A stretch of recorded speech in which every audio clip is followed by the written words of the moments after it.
Hello and welcome to Rock Your Reg Live, presented by Move Texas. I'm your host, Charlie Bonner, and it is a pleasure to be with you, a pleasure to be out of my house and in this beautiful registration station. And a happy National Voter Registration Day to you. We're so excited to be celebrating with you in this way.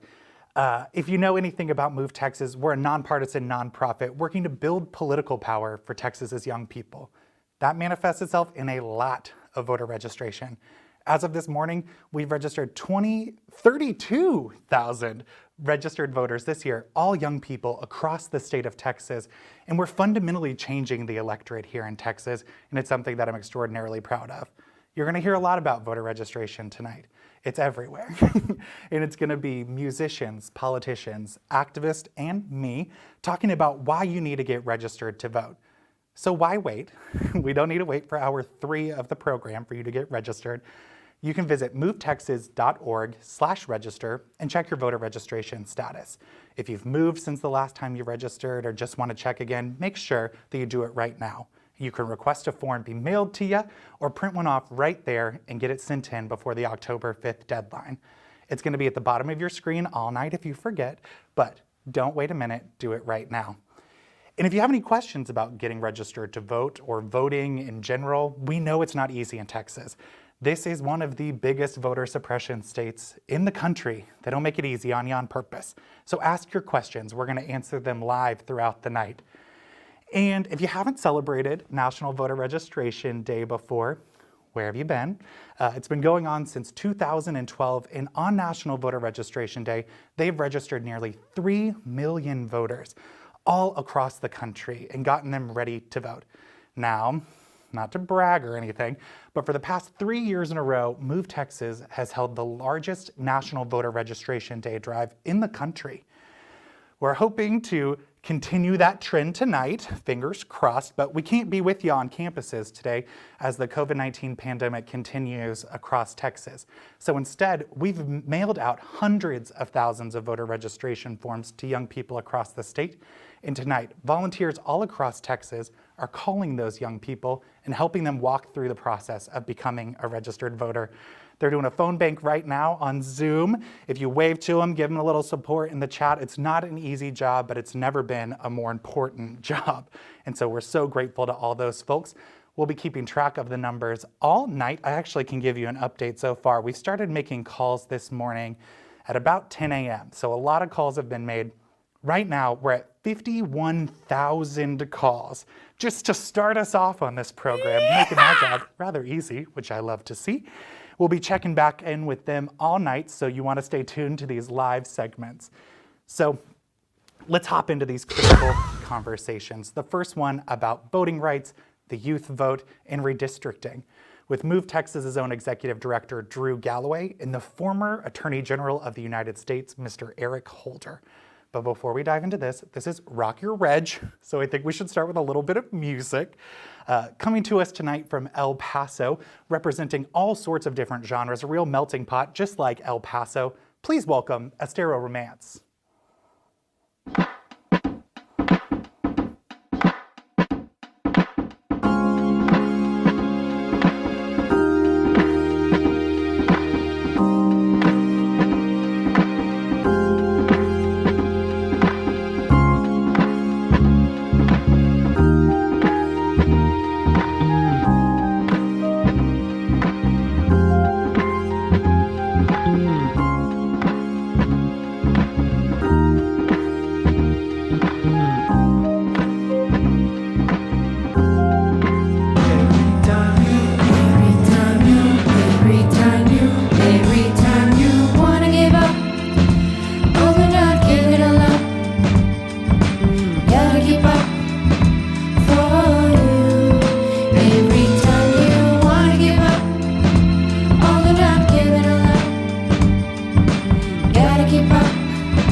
Happy National Voter Registration Day. I am so excited to speak today with Attorney Eric Holder. Welcome, Attorney General. Thank you so much for being here with us today.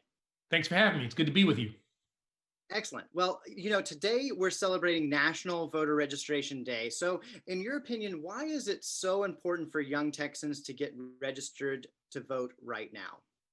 Well, there is so much at stake in the coming weeks. I mean, for starters, I think we're facing the most important election of our lives. And I think this is an existential election.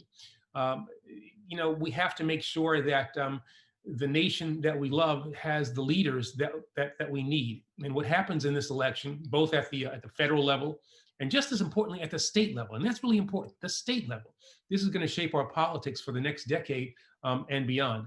And if we only look at what is happening inside your home state, we can still find so many reasons to make sure that people have the ability to cast a ballot this fall. I mean, what happens in state legislative races in Texas will help determine whether or not you're going to have fair maps for the next decade. You think about that. Races that will be decided in the next few weeks will have an impact on the next decade here in Texas. So there's an awful lot that is that's on the line. Excellent. So now about All on the Line. All on the Line was founded to combat gerrymandering, end map manipulation, and finally have fair districts. After serving in the Obama administration, why is this issue where you wanted to get back in the fight? When I left office, and I guess just before we left office, President Obama and I talked about this, and we decided that we were going to engage in a fight for fair redistricting. We identified gerrymandering as one of the structural barriers that was preventing progress on so many of the issues that we care about, that everybody cares about. And really, I view this as kind of a natural extension of the work that I did as Attorney General to protect voting rights.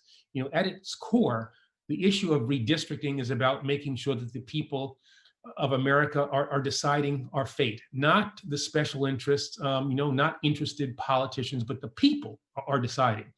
For the past decade, gerrymandering has allowed politicians to cater to those special interests and to the extremes of their party instead of doing what the people who they represent, want to have happen. Now that's got to change. That simply has to change, and it's only going to change if we have fair maps. So I think of the fight for fair maps as really a fight for our democracy. It's about electing leaders who are going to listen and who are going to act on the issues that we care about, and who are going to be more responsive to the people who these politicians are supposed to represent. So Texas is one of the most gerrymandered states in the entire country. Yeah. What impact does gerrymandering have on young people and young voters across the state? And how is the shortened census affecting this fight? Well, unfortunately, you're right. Texas is one of the most badly gerrymandered states in America. Self-serving politicians have essentially sidelined the people that they're supposed to represent, and really significantly diluted the power of the vote that every citizen has in Texas. And if that wasn't enough, the leaders in the state legislature have used this, what I will call illegitimate power, to push through some of the most some of those backward laws in the country, restrictive voter ID laws, attacks on women's reproductive rights, the undermining of workers' rights. I want young people to know that these are issues that are affecting, their lives at this very moment.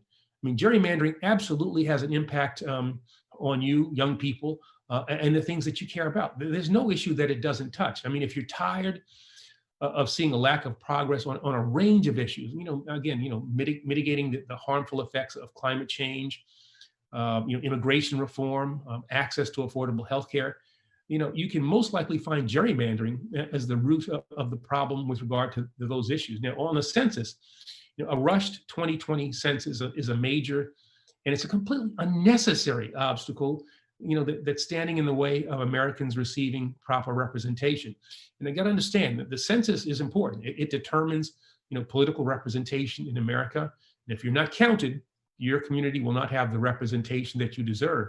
But it's also used to distribute about $1.5 trillion. That's $1.5 trillion in funding for healthcare, education, and infrastructure. So over and over again, we've seen this administration try to weaponize the census for their own political gain. It's clear they got no interest, in actually counting every person in the United States, which is what the Constitution requires. And so, focusing on the census is something that we all have to do. So back in 2014, you were one of the first administration officials to travel to Ferguson following the tragic death of Eric Gardner, a moment that sparked months of protest and a movement. This summer brought about similar unrest following the murders of George Floyd, Breonna Taylor, and Tony McDade. What is your message to young folks who have taken to the streets for years now, demanding change? Well, I think about, 6 years ago, I remember meeting with the president back in 2014, and we were talking about whether or not I should go to Ferguson. It was, it turned out well, but at the time when we were making the decision, it was a risky thing. I mean, I didn't know exactly how people were going to react to my presence, but we ultimately made the determination that, that I ought to go. And I think the thing that struck me the most then was that there were young people who were there, and they were unbelievably impressive, who were, in a lot of ways directing the peaceful actions that you saw on the streets. My message to the young folks who have taken to the streets today is that I'm proud. I'm proud of the tireless work that they're doing. The moment that we are now in does not exist without their hard work and the activism that we all saw, earlier in Ferguson. And because of that, I think a wide swath of the American people, are finally recognizing what Black Americans have known for some time now, that racism is a factor in the American criminal justice system. Systemic racism is something that exists. And, people who say it does not are simply not looking at the facts. I think young people in America too often underestimate the power that they have. The power. This country was founded by young people. The oldest people of the founding fathers was Ben Franklin, but beyond that, everybody else was in their 30s and in their 20s. Young people like John Lewis helped lead the civil rights movement. The young people marching today, both the kids from March for Our Lives and those taking the streets now to demand equality, that gives me hope for the future of this country. Young people, don't underestimate the power that you have. So Attorney General Holder, Move Texas was founded to engage young people, particularly in local elections. So following the Black Lives Matter protests in Texas, we're seeing more and more young people energized and engaged, not only at the presidential level, but also in district attorney races and in county commissioner races. Do you see this as a shift over the last 6 years in the movement? Yeah, that's a good point. I actually think this is one of the silver linings of the past few years. It's an acknowledgement by more Americans of the importance of these so-called down ballot races. I mean, I actually hate that term. Down ballot makes it sound like it's less important, but these are important races. It's what we are focused on with the redistricting process. Making sure that people who are in power at the state level support fair maps. And the same is true for criminal justice reform or police reform. I think Congress and the federal government, the administration in Washington, definitely have a role to play. But on a day-to-day basis, the local DA, the local sheriff are setting the policies in your community. So you got to focus on these state races, these local races. Those are extremely important ones, and they have an impact on your day-to-day lives. Excellent. My final question is, what is one thing that gives you hope in this moment?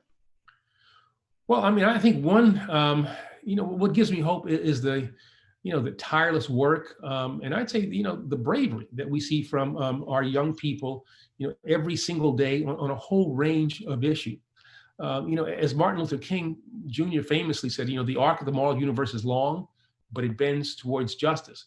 But that doesn't happen on its own. It only happens when citizens everywhere are participating in making sure that that arc does bend towards justice. People participating, in this voting drive, put their hands on that arc and pull it towards justice. I'm confident that everyone involved in this movement will be the ones who make sure that happens. That arc is actually bent. And I'd like to think that the people listening today know at least a couple of things. The first is that this nation can get better. I've seen it happen in my lifetime. That doesn't mean that we're yet in the place where we need to be, but with collective action, we can change laws and we can change minds. We can change the hearts of people. The second thing is that this former Attorney General is extremely proud of you. You give me hope. The work that you're doing today, that you will do in the weeks and months and even in the years ahead, is going to make America live up to who we should be, a diverse, equal society. I look forward to joining all of you in the work that you're doing today, the work that you're doing in the coming months, and hopefully be with you in the years to come. We can do this. We can make this happen. We can make this happen. Well, on behalf of everybody here at Move Texas, Attorney General Holder, thank you so much for joining us today. Texas is a battleground state because young people made it a battleground state. And so get registered and go vote in November. Thank you so much. Thanks for having me. My name is Alex Burnell, and I'm the Advocacy Manager here at Move Texas. I'm registering to vote because if we vote as young people this November, we fundamentally change the state of Texas in down ballot races all across the state. And it's so critical to change in those down ballot races in our cities and counties because we've got issues like climate change, issues like mass incarceration, issues like aggressive policing, economic inequality, and segregation to deal with. So I want to lead the way. I want to be part of the generation of change, and that's why I've registered to vote. Move Texas is moving our state forward in a more progressive direction to address the many challenges that we face. Whether it is the matter of police violence, the climate crisis, or educational opportunity, we can't move forward unless more Americans move forward with us by voting and registering this year. National Voter Registration Day underway, an opportunity to register to vote right through October 5th, the final deadline. Be sure you're registered. Every friend is registered. We have to preserve American democracy. We need more people to do it. Our democracy will be stronger the more Americans who participate. Welcome back, and thank you so much to Attorney General Eric Holder for being a part of this very special National Voter Registration Day. And of course to our friend Congressman Doggett for all of his incredible work and for being part of this, and a true voting rights champion. Make sure that you're following his work. I do want to take some of the questions that we're getting in the chat. Make sure that you're asking more, how to register, whatever you need to know ahead of this election. Make sure you're dropping them there. I'll be happy to answer whatever I can. Okay, first question here is from Courtney. And she's asking, I've heard that we have a poll worker shortage. How can we sign up to be one for early voting or election day? Super good question, Courtney. Now, when I heard there was a nationwide poll worker shortage, I said, sign me up. And then they said to work elections, and I was like, oh, okay, let's walk it back a little bit, maybe. But all kidding aside, it really is important that we have everyday folks signing up to be poll workers this year. The average age of a poll worker in Texas is about 65. They're the most at risk for COVID-19. And so we need to give them a break this year. We need to sign up, step up, and make sure that we're taking on those positions to keep our elections going, make sure that we don't have to close any polling locations, keep those lines short. That's what being a poll worker actually does. We have a widget on our website. You can go to movetexas.org/workelections, find out about all of those eligibility requirements, and actually sign up directly within that website. We'll follow up with you, make sure you have all the information that you need, and connect you directly with the county that you'll be working in. So it's a really big way. If you're already registered, you're already doing your part, take that next step and become a poll worker. So thanks for that question, Courtney. Emily is asking, or I guess telling me that this jean jacket is fire. You are absolutely correct, Emily. Thank you so much for noticing. But even more important, I think, is the t-shirt. We got Ranger registration here. The t-shirts are for sale at shop.movetexas.org, and all that money goes to helping us turn out more young people to vote. So make sure that you're grabbing that great swag designed by our friends at McGraw Jesse, who are one of our presenting sponsors tonight. Big fans of their work. Mitch is asking, MoveWorks gives me so much hope for the future. Thank you so much, Mitch. We really appreciate that. And it really is all about the volunteers and the incredible work that they're doing tonight to call all of those unregistered voters. Now, if you can't join us tonight as a volunteer, there's a lot more opportunities headed to this election, and it's never been more important to get involved. So you can go to movetexas.org/volunteer. We got lots of shifts every day, calling lots and lots and lots of people. So make sure that you sign up there. Now, I think we should get back to the conversations here. And this next one I'm really excited about. This summer brought on a lot of conversation about the Black Lives Matter movement. And it is so critical that we center the voting rights conversation with the Black Lives Matter conversation. So this next panel is Black Voters Matter, and it's going to be moderated by a UT professor and my dear friend, Dr. Rich Reddick. So let's take a look.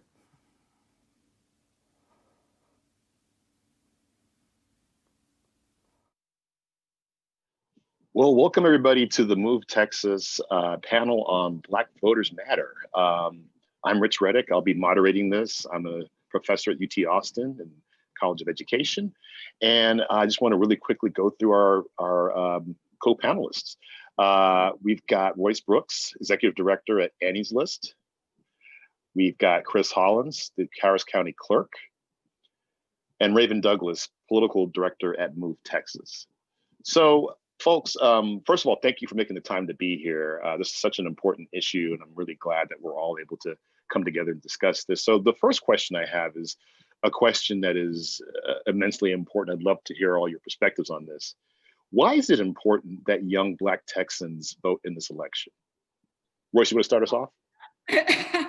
Great. And thank you so much to Move for putting this together. You know, this election is absolutely life and death. We're seeing it right now. The people we have the chance to elect into office can change our lives. They can impact our lives. And young Black voters have as much at stake as anybody, and frankly, a lot more in terms of the changes that we need to see from our leaders. So it is important because it is existential. Wow. Raven, what are your thoughts? Yeah, you know, I think Royce said it best, but I think just to reiterate what she said, I think it's super critical for young Black voters to engage in this election because there are so many crucial races up and down the ballot that affects a multitude of different issues that impact our lives. And so whether it is, you know, policing, or whether it's criminal justice reform, or, you know, whether it's climate change and the fact that Hurricane Laura decimated Lake Charles, which is a predominantly Black city, there are a number of different issues and candidates at the local level and that have an impact on these issues. And so as Royce mentioned, November will change our lives. And so it's super critical that everyone shows out to vote, but more importantly, young Black voters, because there's a lot on the line. Yeah, and I think both Raven, you and Royce made that point about not simply what's on top of the ticket, but all throughout, right? Not just simply, hey, there's one big national election we should be concerned about, but there are so many issues that are impacting folks every day. Clerk Hollins, tell us a bit about your perspective on why this is so important for young Black Texans.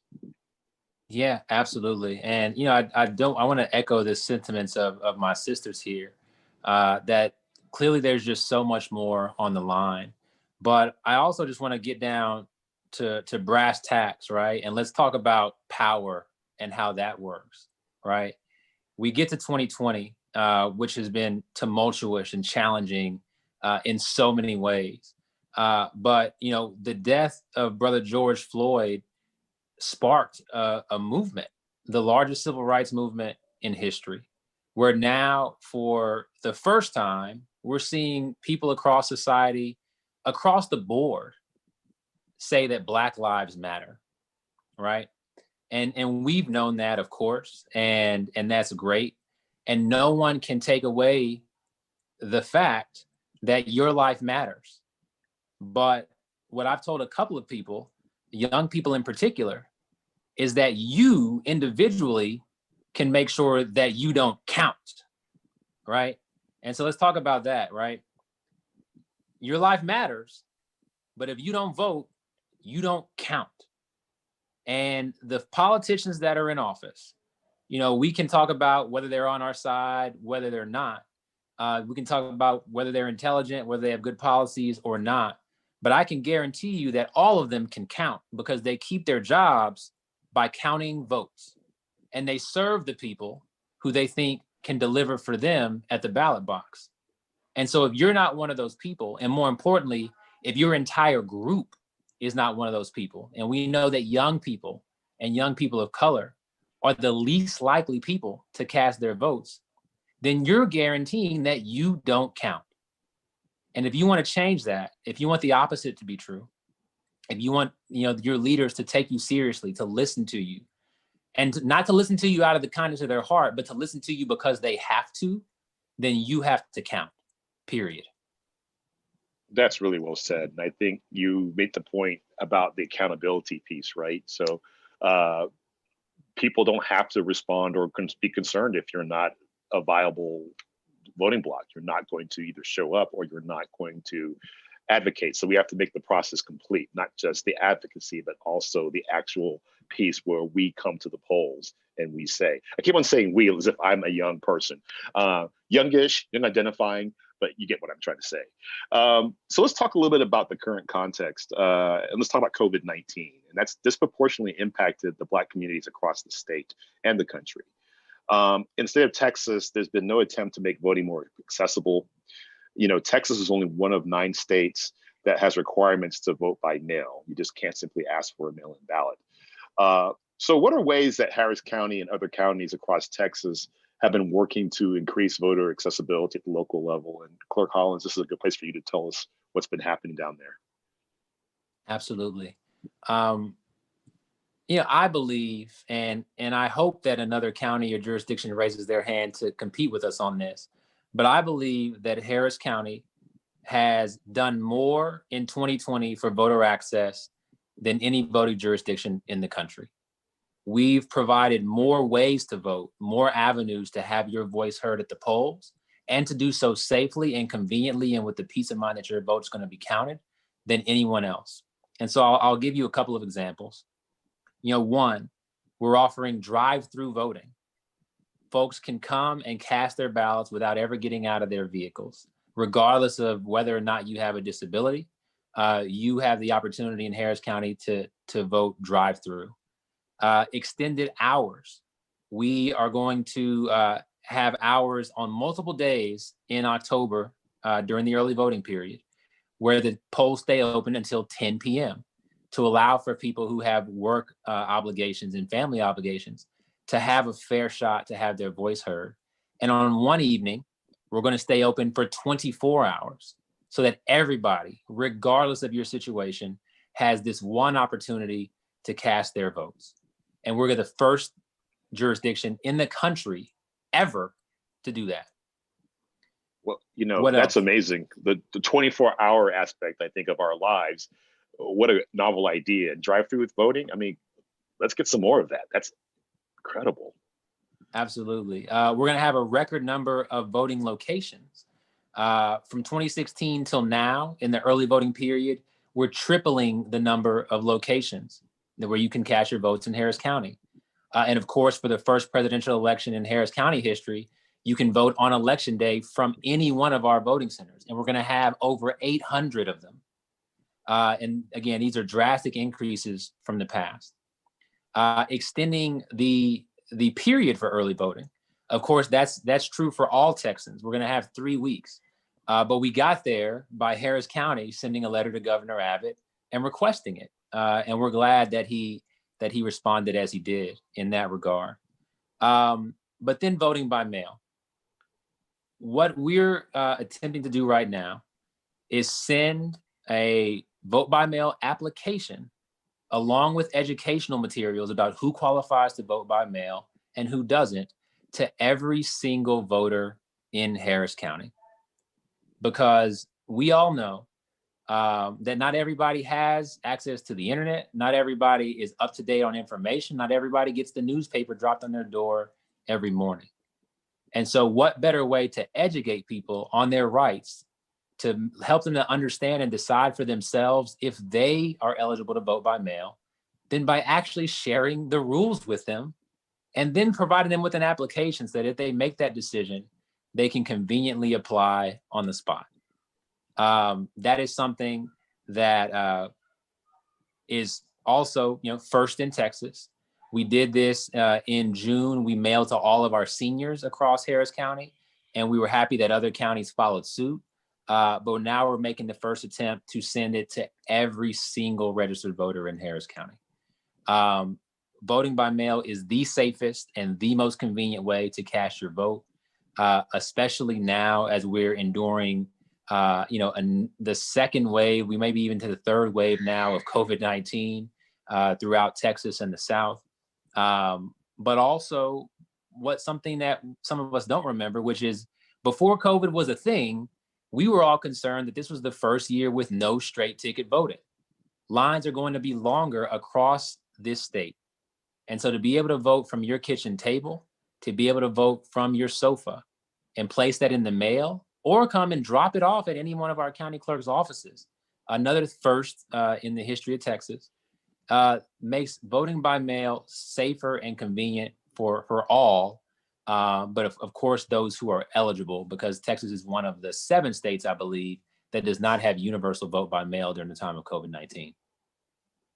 Yeah, all those things you mentioned, I think, really speak to the ability to take the time you need. I know when I go vote in person, I'm always feeling, whether there's a line or not, a little bit of pressure to keep it moving, right? And so if you're at home and you're able to sit down and do your research and go through it at your pace, that's going to be a huge advantage to the democratic process.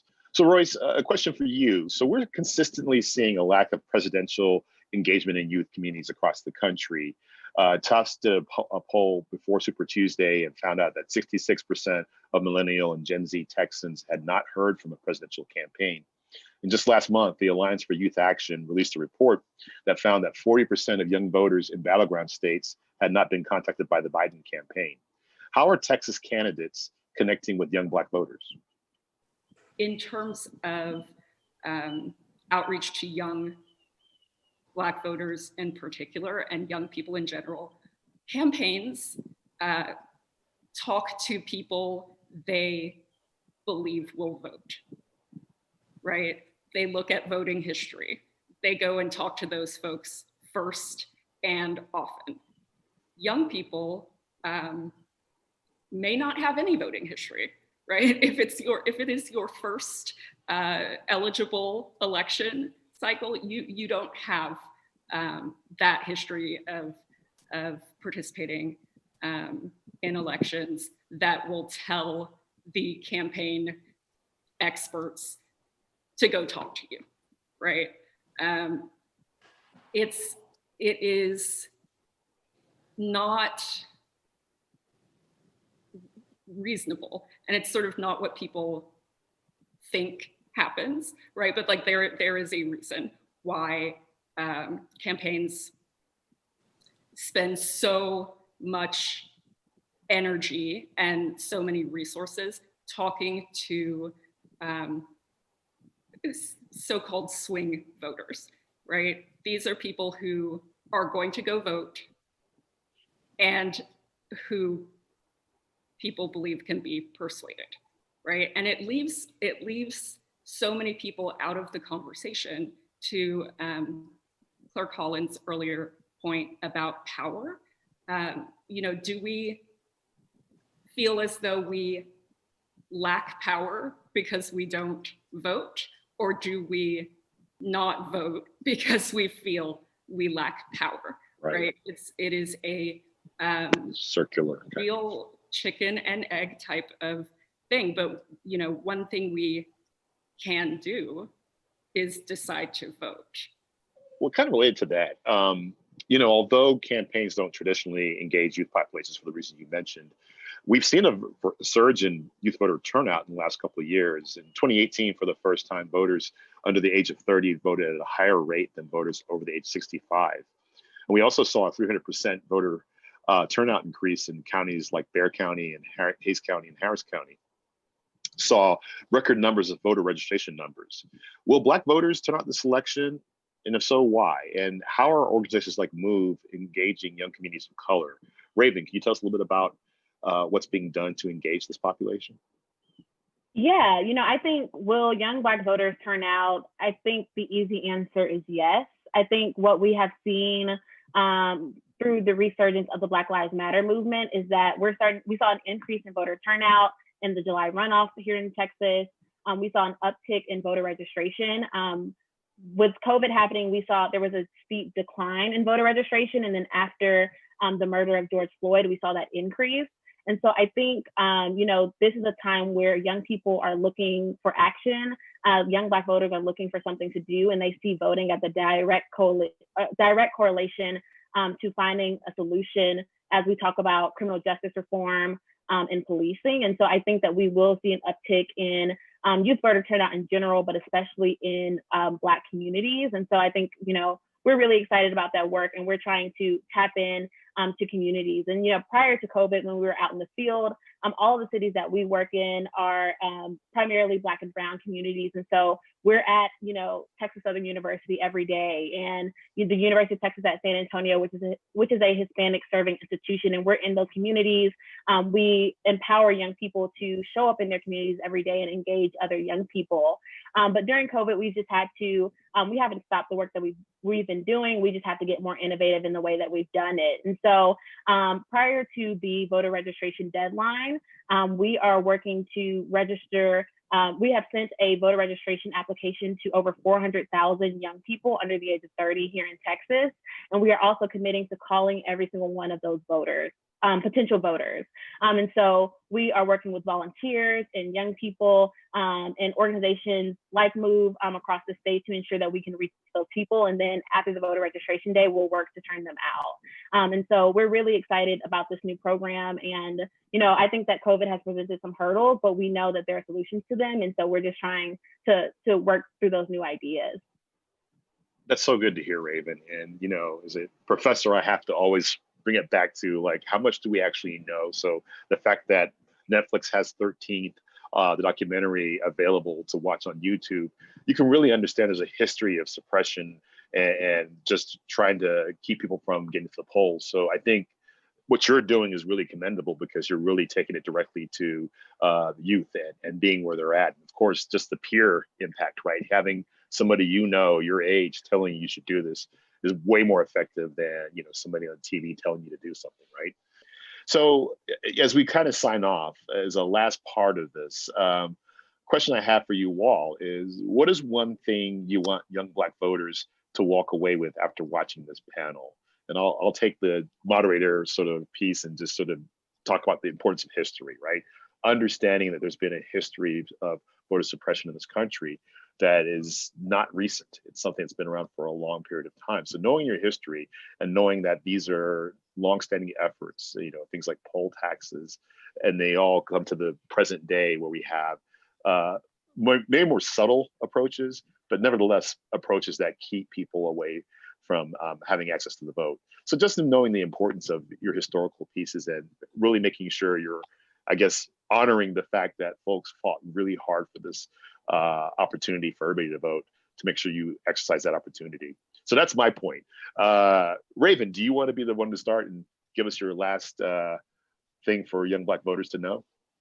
Yeah, I think, in addition to what you were saying, is not only should young Black voters, not only should we vote because our ancestors died for our right to vote, but we should also vote because we have the ability to really enact transformative power and change. And so, as Dr. Reddick mentioned, if our vote didn't matter, if it wasn't important, they wouldn't be trying so hard to disenfranchise us. And voting in Texas is hard, but it's not impossible. And so there may be a few extra steps, but you can still get registered and you can still turn out to vote. And, there will be people whether it's Royce or Clerk Collins or Move, helping you along the way. But this is really the time now to get engaged because, we could change, the course of history. Yeah, I love that. And I love what you said about the fact there's a community of folks willing to help. Some of them are on this call, and certainly they're accessible in other ways. Royce, what are your thoughts about one last thing for young Black voters to know before we end? I hope that young Black voters who have watched this come away with an understanding and appreciation of their own power. Yeah, I mean, absolutely. Well said. Clerk Collins, you've been bringing us all kinds of knowledge about what you're doing in Harris County. So for the folks in Harris County and beyond, what is your piece of advice or information you want young Black voters to know? Yeah, well, first of all, I think that historical piece is important. That our ancestors, bled and died, not only for us to be free, but for us to begin to approach equality in this country. And that's still a fight that continues today, and a fight that it's now our responsibility to carry forward. And it can't just be the Ravens and the Royces. It has to be every single one of us who are marching down this path. And many of us have physically marched in the streets this year, and that's really important. But we have to march to the polls as well. And we have to vote like our lives depend on it, because they do. If you're a young Black man in particular, the leadership in your city, in your state, in this country can determine if it's okay for someone who is supposed to protect and serve you to gun you down in your neighborhood, period. And you can change that. But we also have to vote as if our parents' lives and our grandparents' lives depend on it. Because right now, if the United States response to COVID-19 had been average, not stellar, not world-class, had been average, then 150,000 of our parents and grandparents would still be with us today. And by the end of it, I was just reading reports today, it's looking like another 200,000 people are going to die by the end of this year. And that's all based on leadership and the lack thereof in this country and in this state. And so vote like your lives depend on it. Vote like your family's lives depend on it. Vote as if your interests are truly at stake, because they are. You really just summarized it in a sort of heartfelt and meaningful way about sort of why this is important. It's not an issue, it's esoteric, it's actually about life. And, I know I was going to make one comment, but another comment, and that is just the intersectionality of what you care about. So I'm an educator. Some folks care about transportation. Some folks care about housing policies or the finance areas. All those issues really come down to judiciary. What policies, who judges if you have to get caught up in the legal system, right? Those things all matter. And I think it's really important. Everything you just said, Clerk Collins, is about the life and death issues we're talking about, and liberty, right? It's not just those things, right? So anyway, this has been amazing. I thank you all so much for such great insights. This has been educational for me, and I'm sure everybody who's watching this will also walk away with some incredible insights. So thank you all for being part of this. Remember, there's so much access and help for you if you're interested in voting. So please, social media, websites, check them all out. Take advantage of these resources, and we hope to see you at the polls. Thanks so much. Thank you. Hey everybody, this is Congressman Colin Allred from Dallas. The most important office or position in our democracy has always been and must continue to be that of the citizen. And voting's how our democracy works. It's how everyday folks come together to make their voices heard, to create the change that they want to see. And in the words of the late, great John Lewis, this is the most important election in American history. And if John Lewis says it, then we have to listen.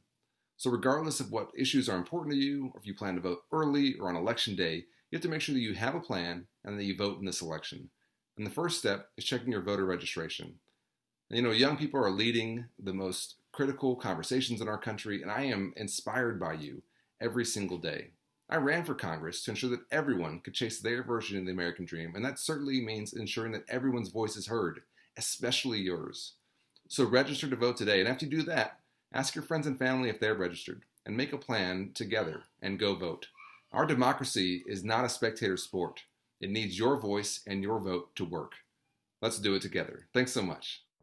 Hi, I'm Erica. I am the data manager at Move Texas, and this year I registered to vote because it wasn't too far long ago in history that people who look like me didn't have that option, and I think it's about time that our electorate is more representative of what the population looks like as well. So go to movetexas.org/register and exercise your rights. It'll be fun. It'll be good. Hi guys, it's Andrea Rose, and this is Brian. First of all, we'd like to thank Move Texas so much for asking us to be a part of such an amazing event. I cannot express the importance of registering to vote and voting in itself. We are in a very uncertain time, and we are in need of leadership and guidance, in which we are lacking. So tell your friends, your family, your followers to go out and vote. Let's be the change we want to see in the world. With that being said, we have a couple songs for you today, and this first one is going to be called Prelude. Maybe love me, life could be so sweet, and it's all a dream to me.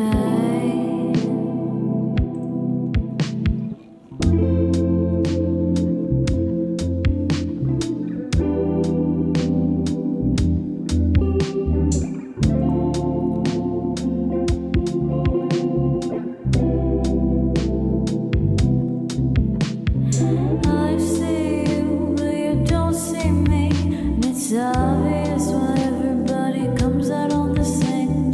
They just want something out of everything. Isn't that the objective of everything?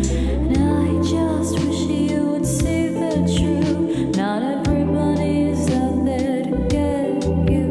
Not everything has to be so dark blue. Your melancholy serves as a prelude.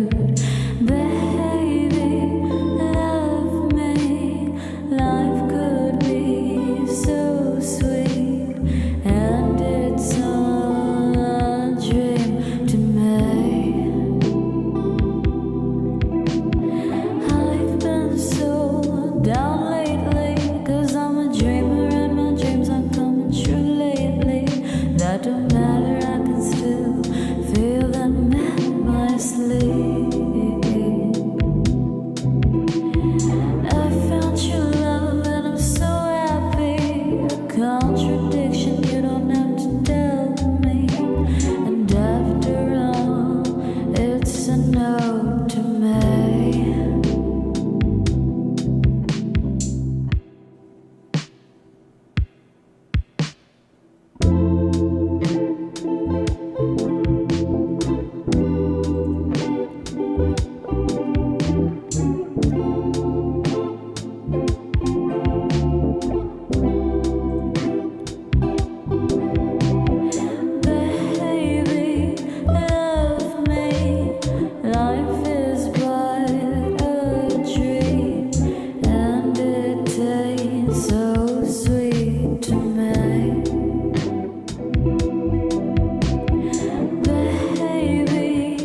Oh, hey, welcome back. Welcome back. Charlie Bonner here for Move Texas. Thanks so much for joining us. If you're just joining us, this is Rock Your Reg live presented by Move Texas. So glad to be with y'all live here in Austin. You just heard from Andrea Rose, the Latinx Velvet Dream Pop artist from San Antonio, Texas, which I would love for anyone to refer to me as a Velvet Dream Pop artist. What an incredible title. And thank you so much to her for being here tonight in San Antonio, where Move is headquartered, and so many of our folks are calling volunteers and calling voters right now. So grateful for that. How are we doing at home, everyone? We all right? We got drinks, we got snacks, we're holding up. There's a lot more, so I hope you're settled in. You got a couch to get comfy on. This is the first time I've worn jeans in like 6 months, so hopefully you're a little bit more comfortable than I am right now. But we're so glad that you're joining us. And while you're comfortable at home, you can still get involved. One of the easiest things that we can do right now is text that voter registration link to our friends. I know you're in at least one group chat, okay? Or Facebook or WhatsApp or the TikToks or whatever anyone is doing these days. Drop that link. Ask your friends if they're registered to vote, if they've checked to make sure that they're registered to vote. Coming from a friend, it means a lot more than coming from me here in Austin. So make sure that you do that right now. We can use all the help we can get. This is already the most visited day on our voter registration website, and we're just getting started, like I said. Now, I'm very excited about this next conversation. So much of our work here at Move is about cultural organizing, about working with musicians and artists to help them get involved in the civic process. It's something much more important than just making graphics or singing songs. It's about connecting and making civic engagement approachable to people and voting approachable. There's never been a more important time to do it. And so I talked to an expert on art and activism. You know her from Legally Blonde, from Hollywood on Netflix, where she was just nominated for another Emmy this week. And of course, for her work writing and starring in Anne, the Anne Richards biopic one-woman show. I talked to her about it all. So please enjoy this conversation with Holland Taylor.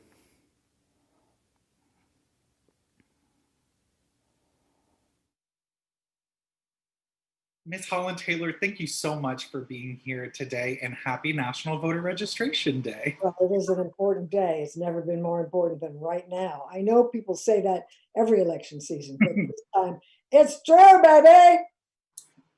I hear you. You get it already. You get it already. Please call me Holland. Well, anybody says Miss Taylor, I say, is Elizabeth here? I was like, you have that Emmy behind you, okay? Listen, an icon in your own right.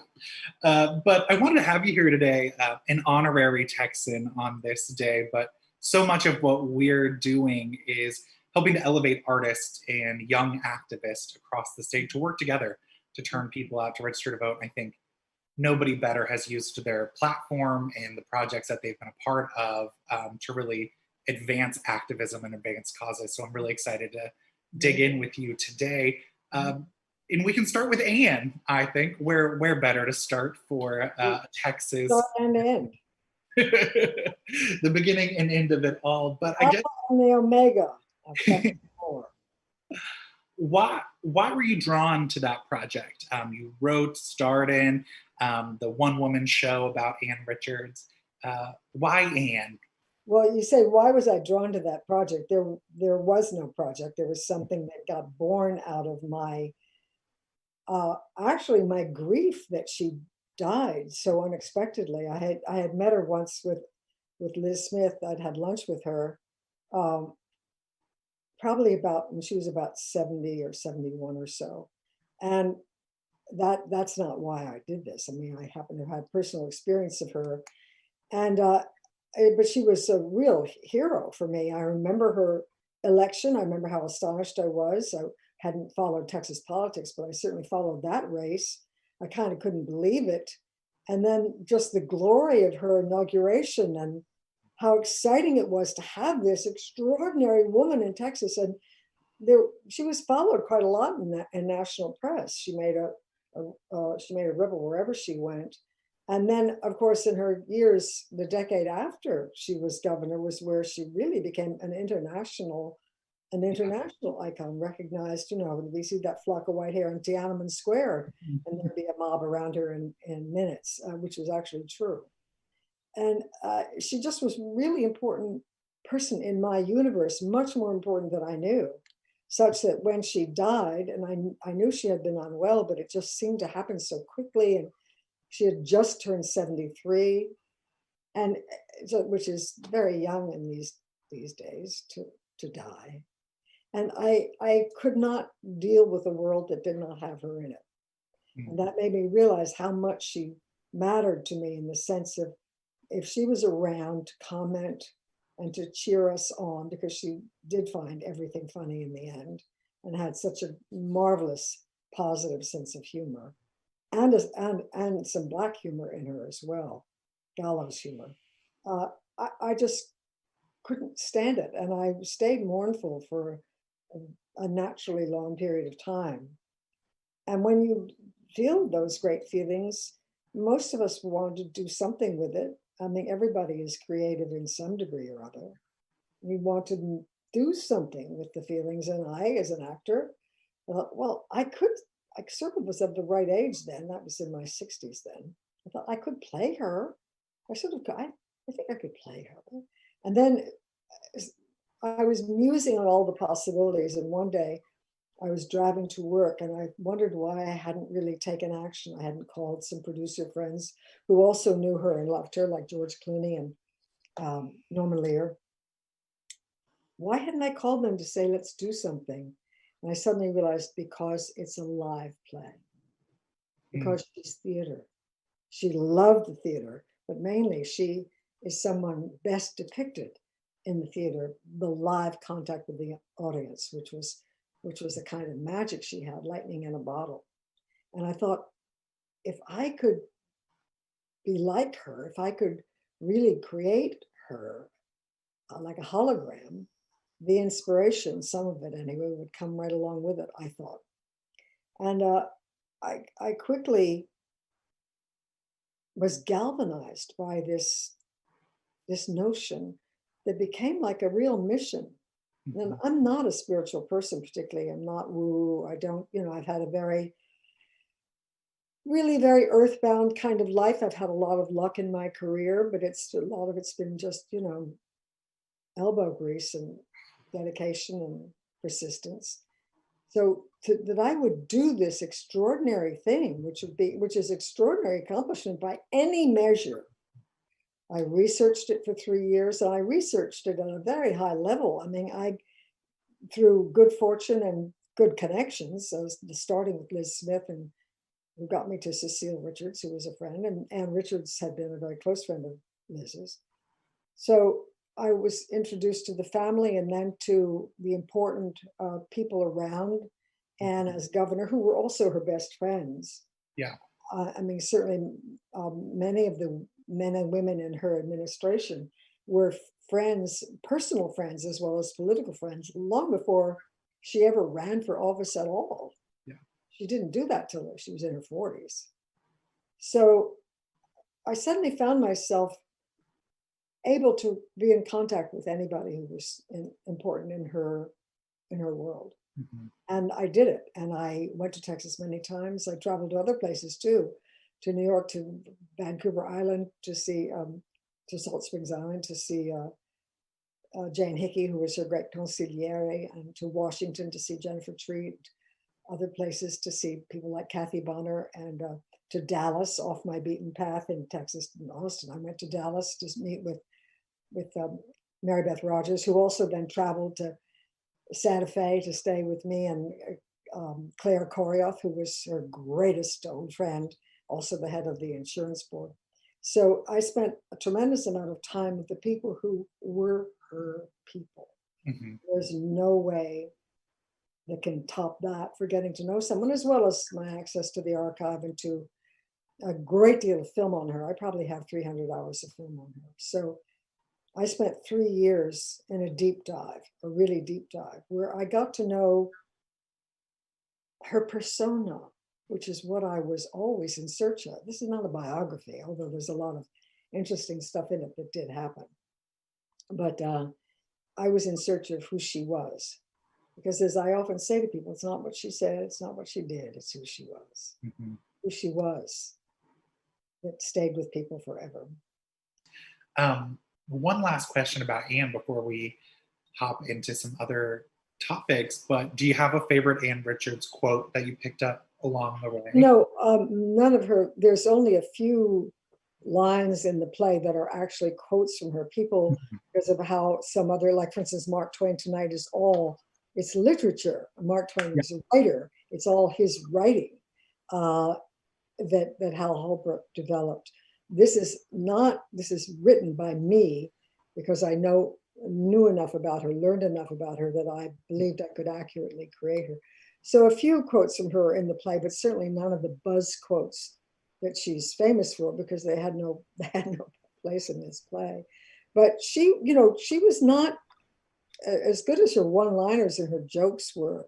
She liked to really develop ideas. So some of her quotes are longer because she liked to spin out her reasoning about something. She was a very smart woman. She fought like a general, take that hill. She took long views on things. And so she sometimes had more to say. But one quintessential thing that I did put in the play in that call to action was after summoning people to at least vote, which half the country doesn't do, which is still hard for me to believe, and I'm sure it was always hard for her to believe, because it's the one thing that we have that's still real, I think. But after this exhortation, for the different, that she both cajoles, persuades, demands, asks for people to participate in government, she ends with something Anne actually did say, which is, why should your life be just about you? Amazing. I want to turn to some of your other work, just kind of more broadly, because I think activism really is a part, and there are so many messages in so much of your work, whether it be equality and feminism and Legally Blonde, or the rich kind of power of Anne, and then Hollywood more recently. Yes. Which has this brilliant message of reimagining what Hollywood, I think, still could be, not even what it could have been, but what it still could be. Right. I was just watching it last night to kind of get ready for this interview, and I love, there's a line from it where Darren Criss says, "You don't realize the power you have. Hollywood can show people what's possible." And I think you've done that in so much of your work. And I wonder how much of that's been intentional, or if it's just inherent to who you are. And I think it's inherent to who I am. And I never think of, and even in Hollywood, I didn't. I mean, I'm very character specific. I'm a Stella Adler trained actor. I'm not thinking about myself while I'm working. Of course, I am myself while I'm working. So obviously I am using myself, but not in the sense of a conscious application of my own thoughts or feelings. I'm trying to be in the imaginary circumstance of the character, which often requires some research, as in the case of Hollywood, or certainly Anne. So my characters, I've had the good fortune of playing some fabulous women. So I get to do fabulous things and say fabulous things and achieve some fabulous results and carry some fabulous messages. But I remember specifically, Hollywood was very recent. I remember the feeling of shooting it. And I remember I ad-libbed something. It wasn't really intentional. I didn't plan to do it, but they kept it in because it was correct. The characters talking about casting this Black girl, or what would have in 1947 been called a colored girl, this young colored actress in this role. And I said something like, when are we ever going to finally let a colored girl star in a movie? And I said, star in a goddamn movie. And it was just, it just popped out. But it was right because it carried the frustration of this, decent woman who was a very smart involved in the filmmaking world, and was just, a person who was more enlightened perhaps than some others around her. or less frightened of the political or financial outcome. Yeah. But she believed it would work. She believed it would work because it was right, or that it was better, it was good to do because it was right, because it would make its own truth in time, which is, I think, what correct deeds in the political world do. That sometimes it might be rocky and beginning with new policies and new programs, but they're right, and they will eventually become strong and stable in how we do things in our world. Yeah. So I think it's always from the character point of view. I'm never thinking politically, but then our deeds are political often when we don't think they are. I think just as we close out this conversation, don't let's end. I was like, we can keep going. Okay, we can keep going. But what is your message to people about getting registered this year? We're in the final days of being able to get registered before this critical election. And regardless of who folks are voting for, why do you think it's so important to get registered and get out there this year? I think, there was a period of time I was very defeated, profoundly so. I was a senior in college when Jack Kennedy, who was my first president, as it were, my president, although I wasn't able to vote for him. I was too young to vote then. And Jack Kennedy was assassinated, and then Malcolm X, who was a hero of mine, was assassinated, and then Martin Luther King was assassinated, and in short order, Robert Kennedy was assassinated, and I kind of dropped out. Mm-hmm. I didn't even read the newspaper. I mean, I really dropped out for about 10 years. And when I came back, I remember feeling I understood why I had disappeared, and it had not really been a choice. It had been something that happened to me. But now in recent years, I could actually almost weep. Voting for Obama made me weep. And just everything about voting. Going there, waiting, filling it out, every moment of it was voting for Obama. Both times. And, and then voting for Hillary. The fact is, voting is the most sacred thing we have. In many countries, they don't even have it. And if they do, it is absolutely without meaning. But it still has meaning here. Mm-hmm. And certainly if you go to the polls, God knows the post office has been branded and besmirched now by this president. So, but the vote is the most precious experience you can have. To experience fully and appreciate what you are doing. And I know 40 to 50% of the country does not vote. And if any one person now is listening to me who does not vote, I beg you to understand that you are missing something that could be very precious to you. It is your voice in the government. It is the minimal first step to participating in your government. And I beg you to consider doing it this year. That's all I can say. I don't think I can say it any better than that. So I will leave it there. Thank you so much for joining us today. And thank you for your time and for your amazing work.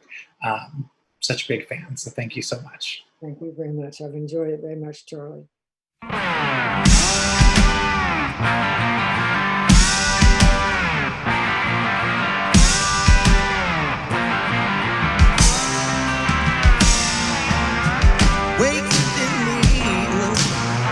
Fall asleep, watch the sunrise. I gotta make the baby drive around in my disguise. So I'm burning the candle at both ways. Dark night in my soul is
pretty tired now, exhausted from running in a race. I never win. I'm pretty indifferent. Apathy, it is what it is, and it's slowly killing me. I'm pretty nervous now, I'm petrified. I'm stuck inside this rut for the rest of my life. Will I run in circles or just running high? And the dreams I'm too afraid of passing me by.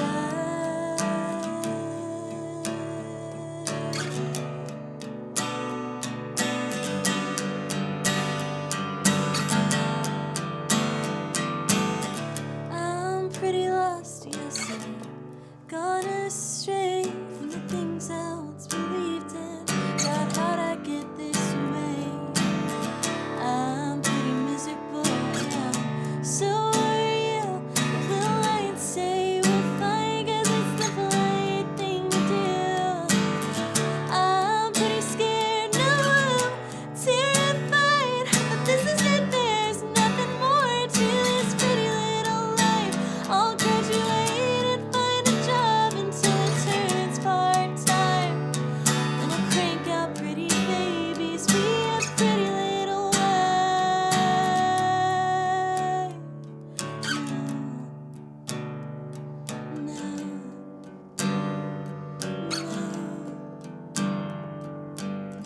I don't wanna be pretty anymore. I don't wanna be pretty anymore.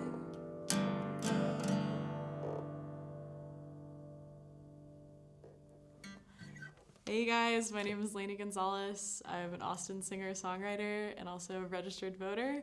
And I think you guys should be too. The deadline to register to vote for the state of Texas is October 5th. Let's see you in the polls in November. If you want to have a say about the people who are leading and making those decisions for you and your community, then it's important. If you don't believe that your vote matters, let me tell you, one vote truly matters. And if you'll take the chance to see this democracy work, I promise you, you will not feel like it isn't working for you. Keep fighting until it does. That's the key. Everybody's opinion counts some type of way. Like if the person you pick wins or he don't win or she, whoever, like your vote still counts, your opinion counts. We all need to be heard because there's a lot going on in the world, in the community. Find the issues that matter most to you. Find why you want to go vote in November and make a plan to go vote and be there.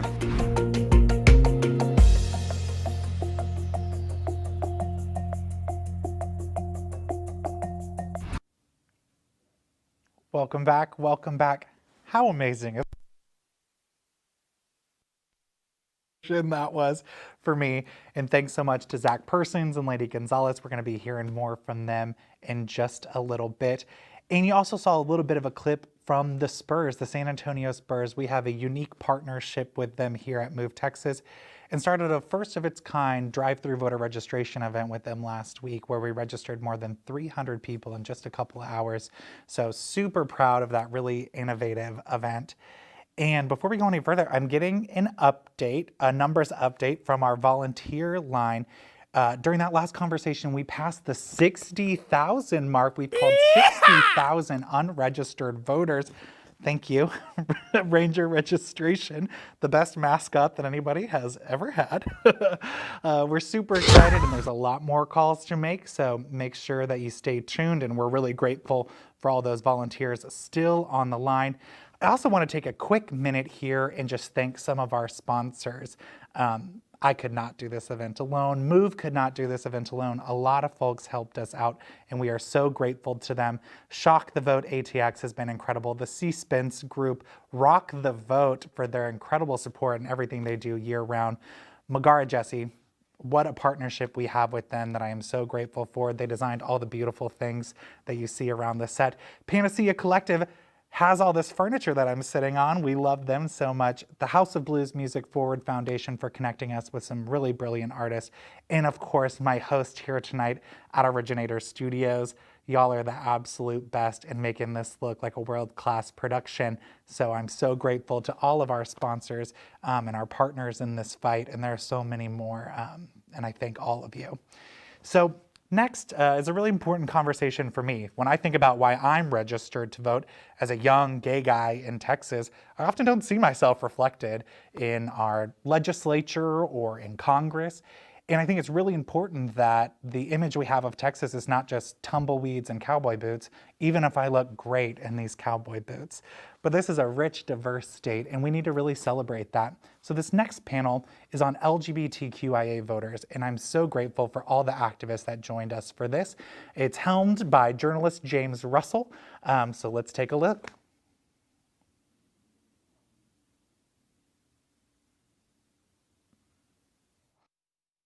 Happy National Voter Registration Day, everyone. I'm James Russell. My pronouns are he and him, and my profession, and sometimes I think my life too, is journalism. I cover the legislature as well as architecture and drugs for multiple publications, and I would not recommend that you necessarily do all that combo. With that being said, let's go ahead and kick this off. I'd like everyone to first introduce themselves. We have 3 panelists here, all of whom I know well, but I would like you to know them better. Rebecca, could you start? Of course. Hi, James. My name is Rebecca Marquez, and I go by she, her pronouns, and I'm the Texas State Director for the Human Rights Campaign. And Ray? Hey, y'all. My name is Ray Martinez, and I'm the Texas Rising Director for the Texas Freedom Network, and my pronouns are they, them. And Emmett? Hey y'all, my name is Emmett Schilling. I am currently, my pronouns are he, him, hers, and I'm currently the Executive Director for the Transgender Education Network of Texas, or TENT. Perfect. All of y'all's organizations are in some way involved in elections, either in mobilizing people or, like in the case of Vote Texas, getting people registered to vote. And specifically when we're looking at young people who, according to the Williams Institute, tend to skew younger, is, I guess, there anything that when y'all have talked to these voters that you've stressed, like with young voters, like something like voter suppression or LGBTQ discrimination, or is that already understood to them? Would any of you like to speak to that? Y'all are full of knowledge. Yeah, I can speak a little to that. So working with young people, and Texas Rising works with a lot of young people of color on college campuses across the state. When we're talking to young people across the state, there's a lot of different types of access points, right? Some folks are aware of what's happening and kind of are a little plugged in, others aren't, right? So there's kind of different motivating messages that work for young people. But I would say definitely, talking to young people about LGBTQIA issues, right? This is really important. So this is maybe, going to be one of the most important elections of our lifetime. We have a federal administration that's not great to LGBTQIA folks. We have Texas state legislature, and just our government here in general is like not very friendly to LGBTQIA folks either. And those are both very like motivating messages for young people, right? Young people want to make sure that LGBTQIA people, can secure, a house for rent, and not be discriminated on because they're trans, So I think that, that messaging is really important when we're talking to young people on the ground. Rebecca, same question posed to you. Have you really been working with young voters, and what is kind of your role when you work in elections? You're in a little bit of a different position, I think, than some people, so. Yeah, definitely. So, my role at HRC as the Texas State Director is that I lead our work across the state, really, with both on the ground organizers placed in Dallas, Fort Worth, Houston, San Antonio, and Austin, our steering committees, which are our volunteer structures, and our amazing state partners like TENT, like TFN and Texas Rising, and Equality Texas. And I lead our efforts both at the ballot box and at the legislature. So we really work all year round to advance LGBTQ rights in Texas. We don't specifically just work at Youth Vote, but we certainly do work with young voters. And just to echo Ray, I think, Ray just hit on so many amazing points. And I would just say that not only do we see, youth voters especially motivated to vote around LGBTQ issues, but really a whole widespread of issues rallying around marginalized folks. I think, we see a lot of excitement, not just to vote this cycle in November, to stop the bad harm that has happened to our country and to our communities, but also to really build and hope for a Texas that's better than we found it pre-COVID. So I think that that's really important message when we're talking to young voters to relay. And I think, one thing that we see is that peer-to-peer messaging are sometimes more important than, somebody from an organization or a politician necessarily doing it. So community-based outreach is critical, I think, this cycle. And Emmett, here's your time to shine with the same question. I think, given the state that we're in, it's pretty clear to trans folks, to non-binary folks, the importance of voting, the importance of engaging and getting an elected official that's going to really be there to understand the needs of their district and then to head to Austin to really carry that out and to really genuinely want to serve the district that they're running in these races to represent and understand the community in terms of everyone within it, to understand that a community that is inclusive, is diverse, is respectful of one another and committed to making that place a good place to be in really results in a better state overall for all of us. And I think that, other side of that too is just for young folks, especially, I have a 21-year-old and every day, I'd say at least on average, like 3 to 5 times a day now, they do a fun thing where they read a newspaper headline that's really depressing. Apple doesn't fall too far from the tree, by the way. And then inform me how bleak and abysmal the future looks for the young folks and, threatens to point out all the ways that I'm basically like one breath away from a boomer. So I think when it comes to that, is really understanding that through the voting process, you harness your power. You put people in places to represent you that are actually going to lead in a way that paves a better future for you and for, overall the well-being of the state that, you want to live in. Cool. On that point, and especially for Ray, considering how engaged you are, have college students had any particular barriers to voting? I that's not meant to be a loaded question. I imagine there are some, but have there been any issues you've had to address? Yeah, definitely. So, just voting in general in Texas or like getting registered to vote in Texas has kind of been hard for a long time for everybody. And, specifically for college students, right? You can vote with a concealed handgun license, but you can't vote with your college ID, right? That's been something that's been highlighted for a long time, ever since voter ID got passed here in the state, or the requirement of voter ID in order to vote got passed here in the state. So that's been one hard piece that's been persistent, and that we've always had to have, voter education about with our young people that we work with.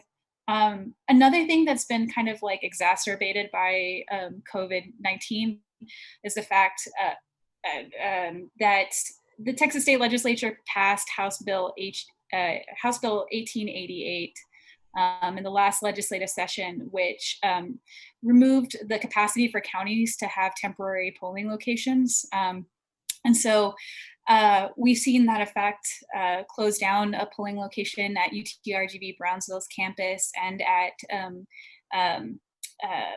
other, some other campuses across the state, and counties have been trying to work hard to try and make sure that they have like the funding to put something close to that area, right? Because sometimes it's a question about whether or not the county has the capacity to fund an election site.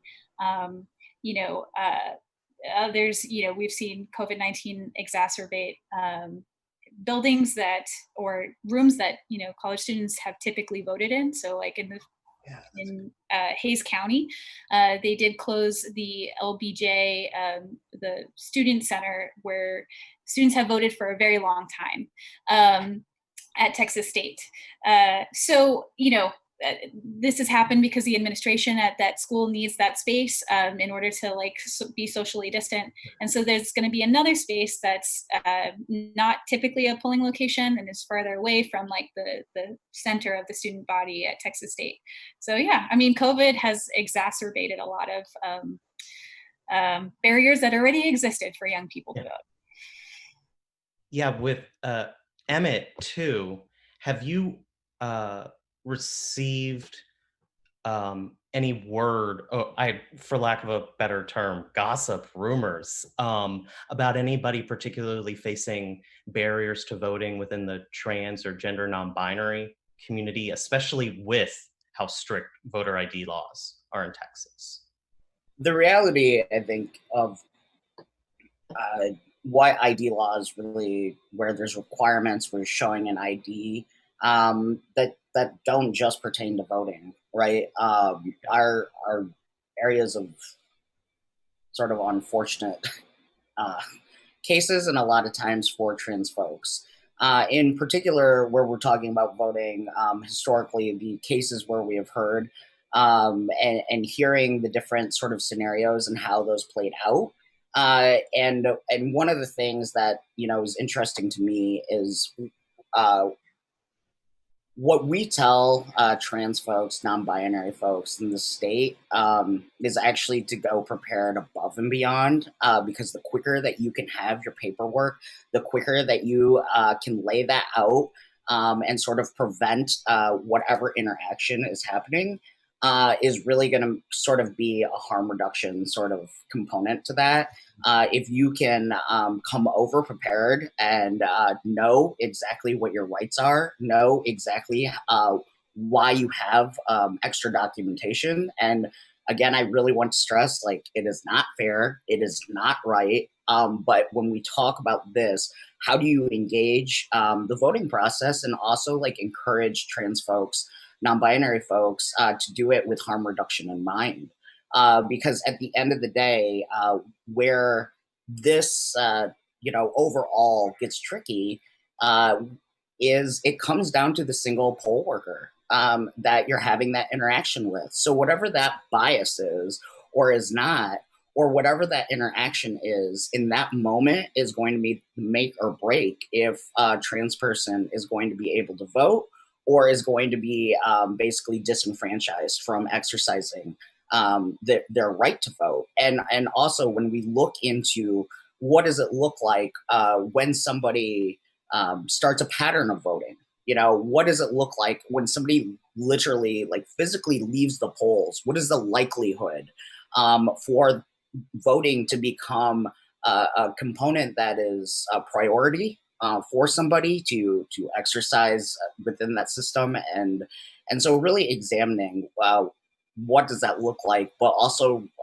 really flagging that this is a reality for trans folks of what does it look like, unfortunately, to be in a position where anytime if you have not had your legal documentation changed to reflect name, gender, if that is part of your transition story, then essentially you're outing yourself every time you use an ID. And so and coming back and understanding how, in particular, this works with voting, but also understanding that this is a reality of life for trans folks, unfortunately. it's so weird also thinking about this as an election year, as if we've already all gone through enough. Now we also have to think about voting and reminding our friends to vote and fill out the census. I mean, y'all, come on. It's a little bit overwhelming for me. What are y'all doing, if anything, to tell your supporters, tell your constituents that it's going to be okay? You should still vote. But have you had people flip out like, oh my God, am I going to be able to, like what you addressed, Rebecca, make it to the polls, much less go out and be alive? I don't know. Since this is kind of a doom and gloom moment too, it's something that probably should be addressed. And if you haven't addressed it on the spot, obviously, is that something, since Ray, again, this brilliant person, you just keep working with young people. Have you heard those kinds of concerns on top of them being like young people anyway? I was flipped out when I was 21 about nothing. Yeah, I mean, people are concerned about the election right now. And that's, I mean, right now what we're doing is we're going to try our best to talk to as many young people of color across the state as we can, to make sure that they know everything that they need to go and vote this election cycle. So, we're going to be talking to over 1.3 million voters across 1.3 million young voters across the state via text. So we're going to be sending people text messages. Watch out. Yeah. Thank you for not calling. Yeah. Yeah, right. But we'll be sending a bunch of text messages, letting people know, like, hey, these October 13th, through October 30th is early vote, and election day is November 3rd. We'll be giving them that information.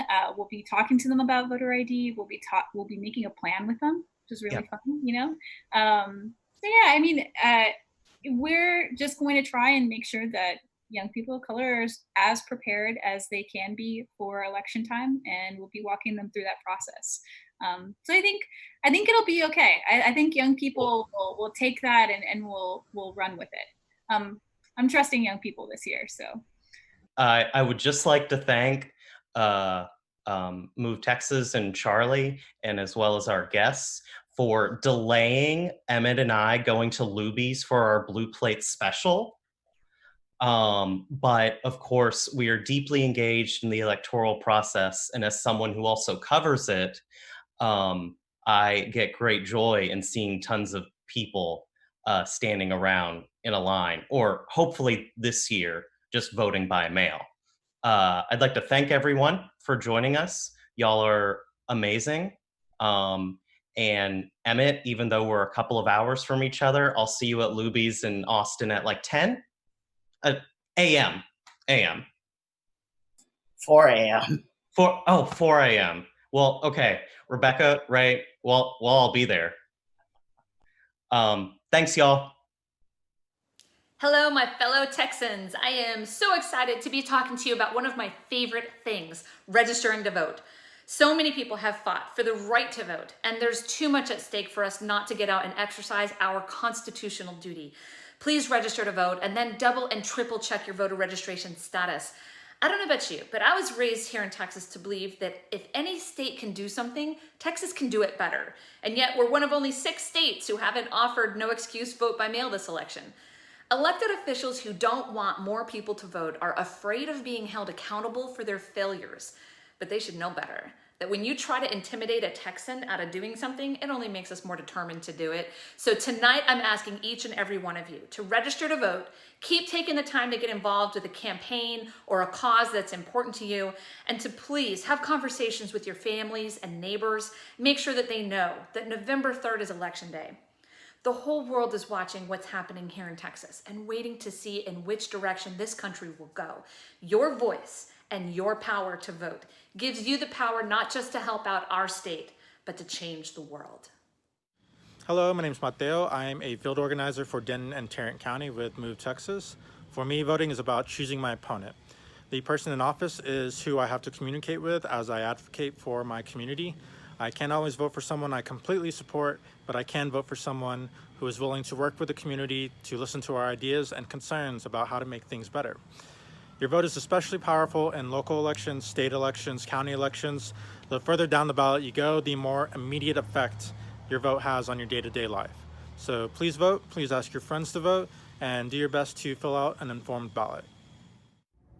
Hey y'all, my name is Raven Douglas and I'm the political director at Move Texas, and I'm registering to vote because I know that this election is not just about who we're voting for president, but there are a number of different local races like our sheriff, our county commissioners, that impact a number of different issues like voting rights, climate change, and criminal justice. So join me today in registering to vote at movetexas.org/register.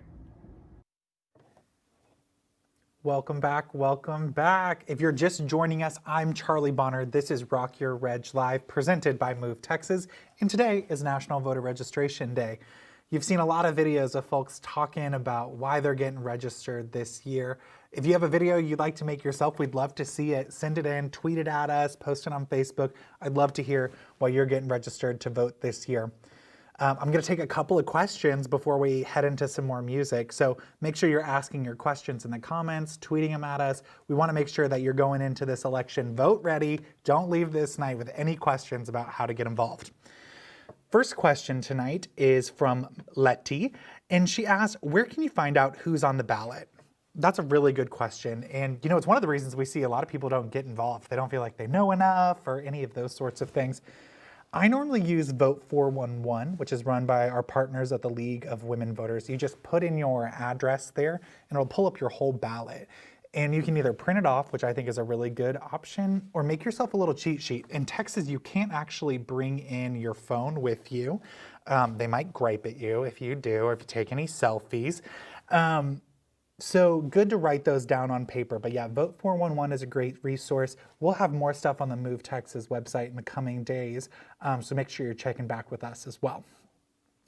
Another question here on Facebook from Mackenzie, and she asks, how does someone vote if they are at college in a different state or if they've recently moved? That's a great question. We normally suggest that people get registered to vote at their campus address.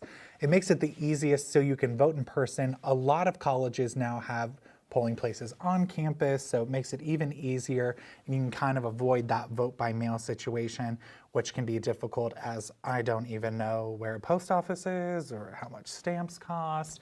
I like to vote in person, and I always think that's the best option. So getting registered to vote at your campus address is always a good option. But if you are registered at home still and now you're on campus, or we know lots of people are all over the place right now with COVID.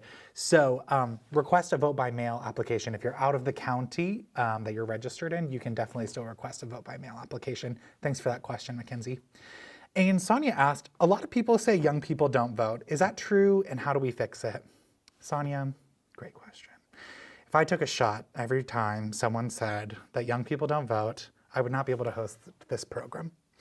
You know, we hear this narrative all the time, and the problem is not that young people have some sort of apathy issue, we have an access issue. A lot of people have put up barriers to prevent young people, people of color, low-income folks from accessing the ballot box, and it's absolute bullshit. And so the best way that we can overcome that voter suppression is for those of us who can to show up in such large numbers that we show that we mean business, that we overcome that margin of difference that could be a result of voter suppression, which we know is very real in a state like Texas. And the state of the youth vote in Texas is actually really strong. Between 2014 and 2018, the youth vote actually tripled in Texas. That's under 30 voters, tripled in turnout. And what we know is voting is a habit. Once people show up, they're showing up again. They're flexing that electoral muscle. They're being a voter. It's not just something you do, it's something that you are. And we know that young people are ready in this next election. So I really appreciate that comment from you, Sonia. And we know that young people are ready to show up. That's all the questions I'm taking for right now. We're about halfway through, so make sure you keep asking those questions. Tweet us, comment. We want to hear from you. And we'll get back to you with a numbers update in just a little bit, but I think we should hear a little bit more music. So let's take a listen. All right, y'all. I'll be closing today with a song that I wrote called The American Dream. I chose to perform this song today because I think we all have a dream, and this song is my personal American dream. Living each day, conquering dreams, seeking opportunities, and never giving up. And also paying homage to those that have paved the way. Please, please, please register to vote. The deadline to register to vote in Texas is October 5th. Texas early voting starts October 13th through October 30th. And be sure to follow through and cast your vote on Election Day, November 3rd. Thanks again to Move Texas for having us here. Y'all be safe.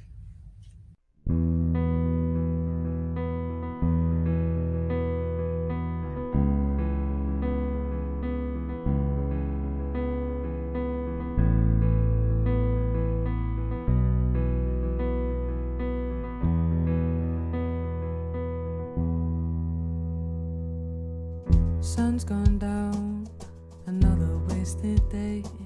It's never coming back. You've let it slip away. Think of all the things you could have done. Would have become. Maybe you've been broken. Maybe you've been hurt. Forget about the words you've heard from those who don't know. Don't let it slip away. Don't let doubt get in your way. Don't let fear be more than it seems. Make the impossible be possible, and your bravery be bigger than the land of the free, the American dream. Every waking moment is an opportunity. As long as you're alive, you got the chance to be what you desire. Follow your heart. If you could fly like a bird in your sleep, wake up and be bold. Don't be shy. Open up and realize. Don't let it slip away. Don't let doubt get in your way. Don't let fear be more than it seems. Make the impossible be possible, and your bravery be bigger than the land of the free. Put yourself in someone else's shoes, someone who wish they were you. Instead they're living life hanging by a thread, missing opportunities, many possibilities to fight or defeat for the land of the free. And now there's a risk that offer me, so I could live my dream. Don't let it slip away. Don't let doubt get in your way. Don't let fear be more than it seems. Make the impossible be possible, and your bravery be bigger than the land of the free, the American dream.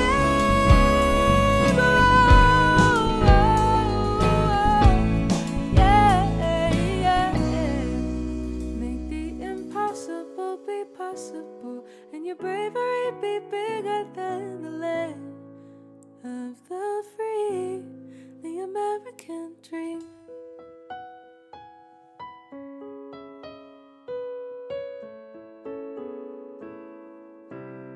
The American dream.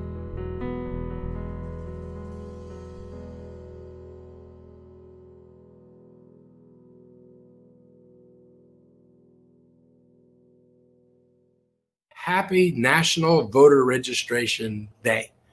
It is a national designated day to celebrate our democracy. It was first observed in 2012, and millions of people have been registered on this day since then. It's gained momentum every year. In fact, I think about 3 million people have registered on this day since its inception as a designated day of celebration in 2012. This is going to be an incredibly important year for people to be registered and to vote. Here in Texas, you have to be registered by October 5th. So it's only a week or so away. You need to get registered. This is an important one. You want to vote in the presidential election. We have a U.S. Senator up. We have our Congress, members of Congress up for election. We have our state reps up for election. We have city council offices that are up for election, and you have the opportunity to vote in this community on Prop A and actually bring a mass public transit system to this city for what it'll do for traffic and climate change and the like. If you haven't registered yet, or you want to check your registration status to see if you are, you can request a form at movetexas.org/register. movetexas.org/register, and you can check all that out. Please, please, please make sure that you're registered. Make sure all your friends, all your family members register too. Got one more. It's called Up in the Air. It's the last song on an EP that I released a year ago. It's called I Just Blame Me. You can find it wherever you stream things. Thanks again to Move Texas for having me. And get out there to vote, you guys. It's obviously a really critical election, and every vote matters.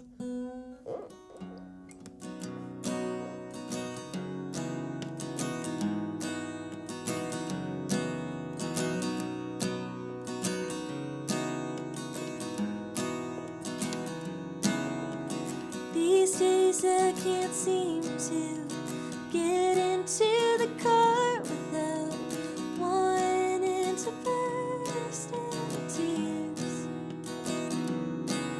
It's the only place I'm alone long enough to remember that I don't know where I'll live this time next year. I crank up sad songs to try and ease my mind. I find my thoughts get less aggressive as my dial turns red.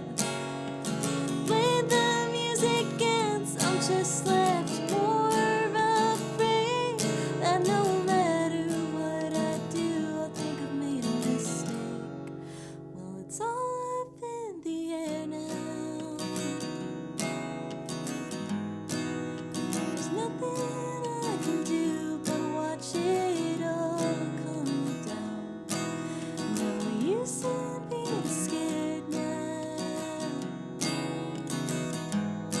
'cause no matter how it lands, I'm gonna have to be around.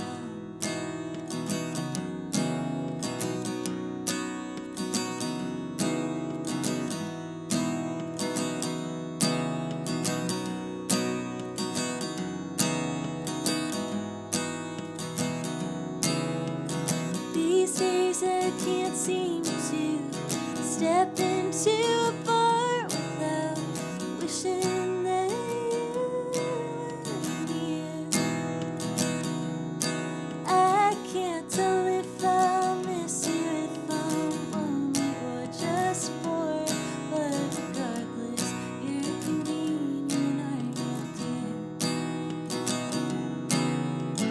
I used to think love was just a guarantee. If I kept weight off and smiled, you'd pay attention to me. But that's not love at all, and it just hurts like hell. I'll never find real love till I choose to love myself. So it's all up in the air now. There's nothing I can do but watch it all come down. No use in being scared now, 'cause no matter how it lands, I'm gonna have to be around.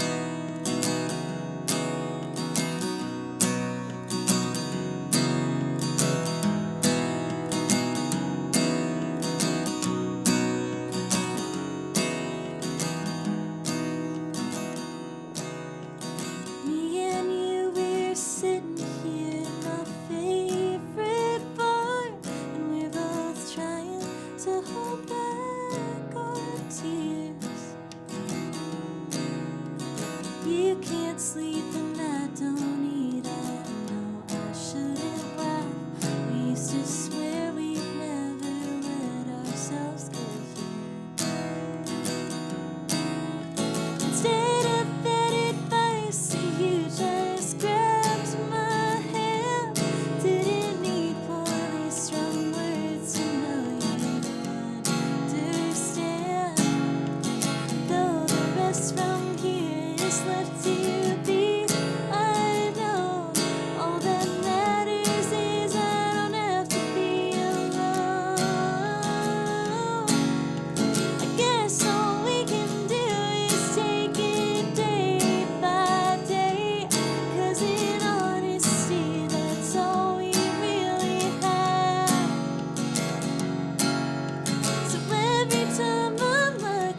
It's all up in the air now.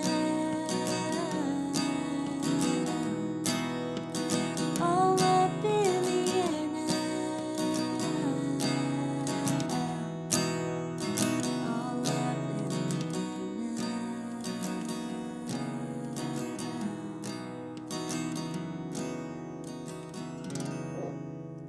the Happy voting, you guys. Thanks for watching, and I'll see you soon.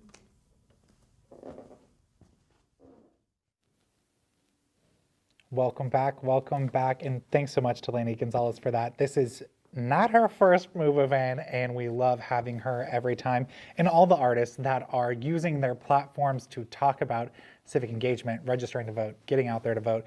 It takes all of us, and I think it's not just on the artists, but all of us use our platforms right now to make a difference. And I think our volunteers are doing that right now. I'd love to check in with them if we can see their Zoom call. Hello, everyone. Really, they're doing an incredible job tonight in all of the calls that they're making.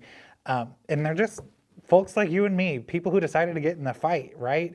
And people who decided to sign up for a volunteer shift. And that's really how we make a difference right now. And so I really encourage you to sign up for a volunteer shift if you can, and I'm super grateful to them. And I do have an update right now. So far tonight, our volunteers have called 70,000 voters. 70,000. That is a ton of people.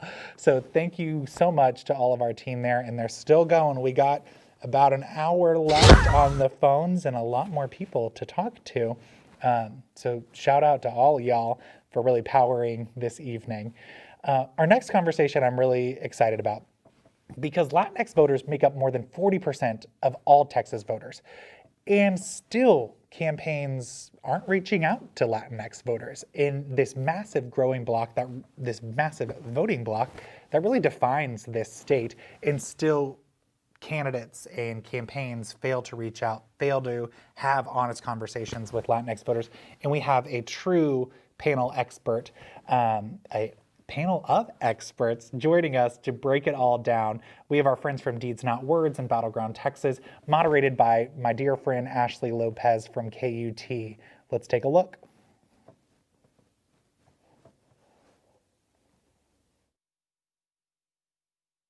Well, happy National Voter Registration Day, guys. My name is Ashley Lopez. I'm a reporter at KUT, that's Austin's NPR station. We are heard throughout most of the Central Texas region.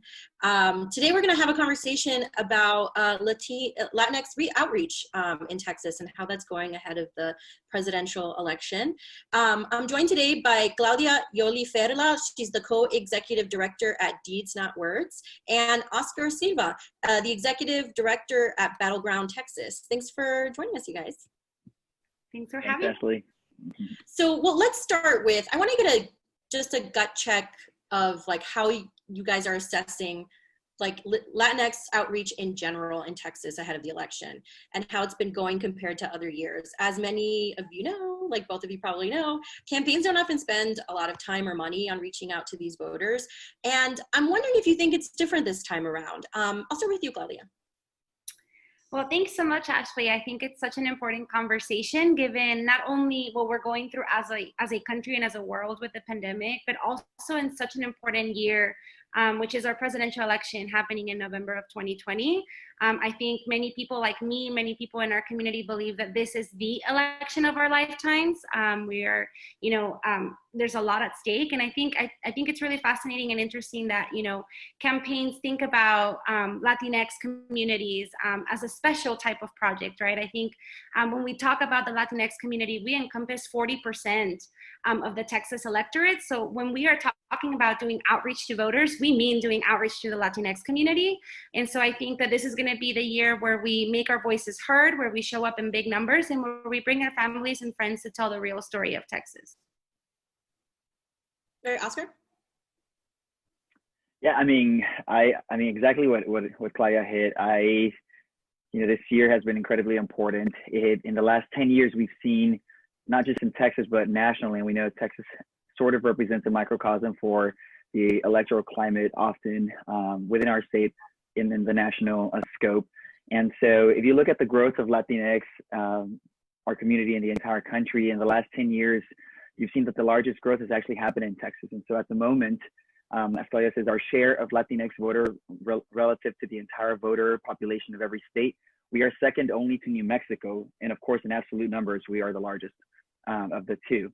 And when you look at that specifically, one of the things why it's so important that organizations here represented and also in Texas, so MOVE, DEEDS, Battleground, you have Texas Freedom Network, you have just so many organizations that work in youth engagement, is because of that large share.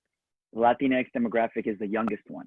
And so not only is our about 14, 16-year-olds the largest share of our Latinx growth, which means that we have people who are paying attention right now, who are going to become active voter or eligible voters and hopefully active voters soon. But the second to that is the newly eligible range, so the 18-year-olds, 22-year-olds, 24-year-olds. And so it is a critical time to make sure that we are empowering our Latinx community via our youth. Also because it's such an odd year, whereas before strategies had been employed and tested, and some true and some not so much. This year, everything has been turned on its head. We've had to just find how to organize in different ways, mostly virtually, mostly digitally. And we do know there's a gap in our Latinx community when it comes to a digital divide. And so being able to find the messenger in every household or neighborhood or just group that makes sense within the Latinx community has been incredibly critical. We are lucky that the largest growth does come from who is likely to be that person who's attached to digital strategy, which is the younger voter. And so it's a challenge that came with it, but also the fact that Latinx as a community is growing at a faster pace, but also it's our youth that's going the biggest. And so that is a strength in this scenario. I assume for like engagement work, like the big game is getting the attention of voters, and considering that COVID-19 has been particularly devastating to the Latinx community here in Texas, people are dealing with actual life and death issues as well as huge financial burdens. I wonder, has it been harder to mobilize on the front end, even just registering voters? Like I'm thinking early on in the pandemic, especially, like what kind of issues were kind of presented with this pandemic that no one saw coming when they were making their outreach plans months and months ago? Yeah, so I think COVID-19 shed a light on so many of the injustices and issues in our communities, especially those that are, living in marginalized community, underrepresented communities, and diverse identities, right? I think that very specifically for us, an organization that works around gender equity, we saw how COVID-19 really shed a light on the amount of people that need access to healthcare, reproductive healthcare services as well. And so I think that, COVID-19 has been an opportunity for us to really amplify these conversations, not only on the front of voter, November 2020 and like being able to access the ballot box, the importance of being able to have things like vote by mail, online voter registration, but also other things, access to healthcare, access to reproductive healthcare services. And also, as we talk about, everything that's happening in the world, specifically here in the United States with Black Lives Matter, also talking about how COVID-19 has disproportionately affected people of color, Black and Indigenous people. And these are important issues that we need to continue to talk about post and after an election. And I think COVID-19 has provided an opportunity for us to do so online and accessible to different kinds of communities. Voter outreach, also like a big part of it is voter education, especially at a time like this when like the pandemic has changed how people vote in some cases, as well as where they vote. Like some polling locations are just not a safe option as before. I wonder how you think that aspect of voter engagement is going. Do you think particularly in the Latinx community, all these like communities are getting like enough information about what is like the legality of vote by mail, like what their options are and where they should vote and how they should make a voting plan? I'm wondering what you guys are seeing on the ground. Yeah, there definitely has been an effort, and just it's let's cut some slack to everybody, because one of the things that's happened is that there hasn't been not even just consistency in leadership. I mean, I'm talking about our government as far as guidance goes. But there hasn't even been a way to kind of expect or forecast what's going to happen in the next few months. And so a lot of the groups that do this kind of work very, very well have been having to change plans sometimes week to week and strategies week to week. In fact, some groups were able to put people back on the ground and in 3 days to come back out and things like that because of the unfortunate lack of leadership when it comes to guidance and navigating as a state this pandemic. And so, yes, there has been some, and I think most groups have kind of just been of the idea that, the way we're operating today is how we're going to operate through the next, several weeks that are left of the election. What's happening right now is, yes, there's a lot of digital communication. There's folks who have resources are sending a lot of mail information. I think news are going to be key resources, especially in the Latinx community, because there is a lot of trust between, unlike a lot of demographics, when it comes to Latinxs, there is a lot of trust between us and our news sources. And so I think it's going to be up to those. I feel comfortable and confident that enough information is going to go out. I don't know that it's going to change a lot of the patterns. I think most of the vote will still be able to come through in person, which in a way is unfortunate. But I do think that's how it's going to go. Anything to add, Claudia? I'll just second what Oscar said. I think that, there's 100%, I think that this pandemic is definitely changing and shifting the ways in which we are be showing up to vote, and in big numbers. I am confident in big numbers in November of 2020. But also, I think it also shed the light, and I talked a little bit about this earlier, about the need for online voter registration, about the need for expanding vote by mail to all Texans. These are things that other states do already and do it successfully. And I think that those in our state leadership, need to take action and ensure that we're able to provide these services so that people can feel empowered when they're showing up to vote, right? With the right information, the right tools, and not literally putting their lives at risk. Yeah, and I have a question about misinformation. Politico recently reported that at least in a couple of their states, including Florida, Latino voters were getting targeted with outright misinformation. And Florida's a different animal. Also, those voters are those Latinx voters are very different. In some cases, they're just very different from the kind of voters we have here in Texas. But I'm wondering, as organizers, is this something you guys are looking out for, anticipating, and have plans of action to address if it comes up? 100%. I think that if 2016 taught us anything, it's that there is intentional misinformation out there to keep people from being engaged and to keep people from voting, and voting for the candidates that are truly representative of their values and their needs.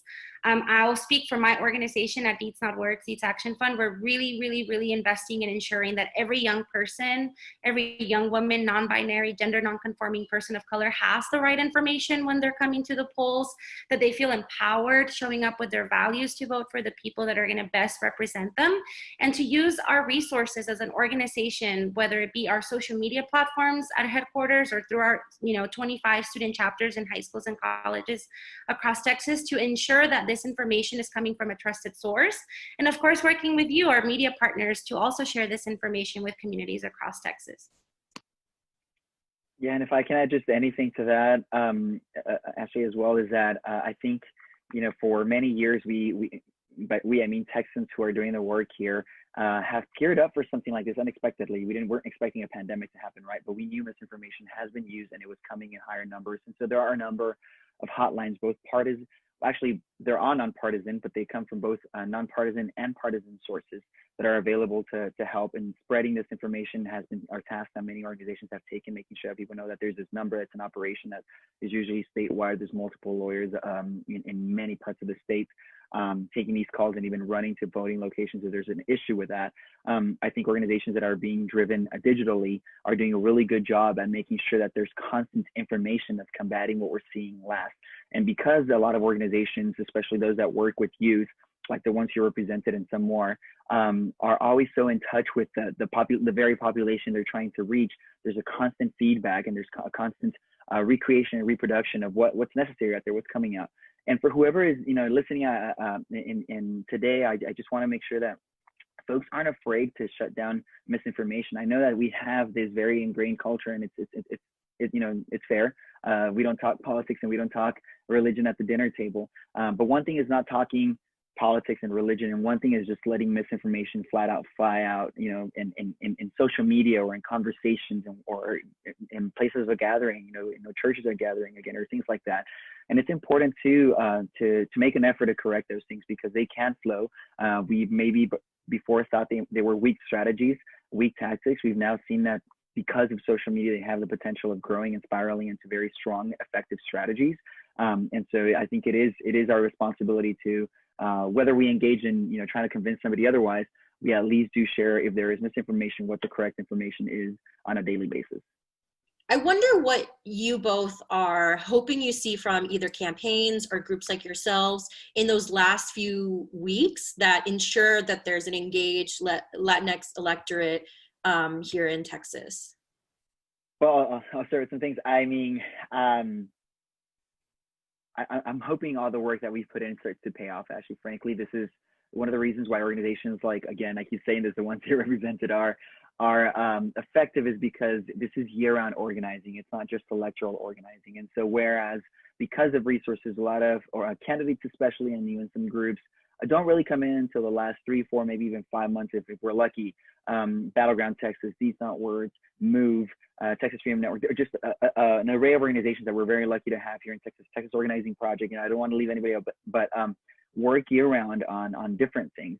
And so basically this is just the last run towards that home base, essentially, or that last kick towards the goalie, towards the goal, or whatever sport you want to use. But we're just hoping it all pays off. And so we've been lining up our infrastructure, we've been lining up our electorate, we've been considering and keeping a relationship with them, and they have with us. We've become trusted sources.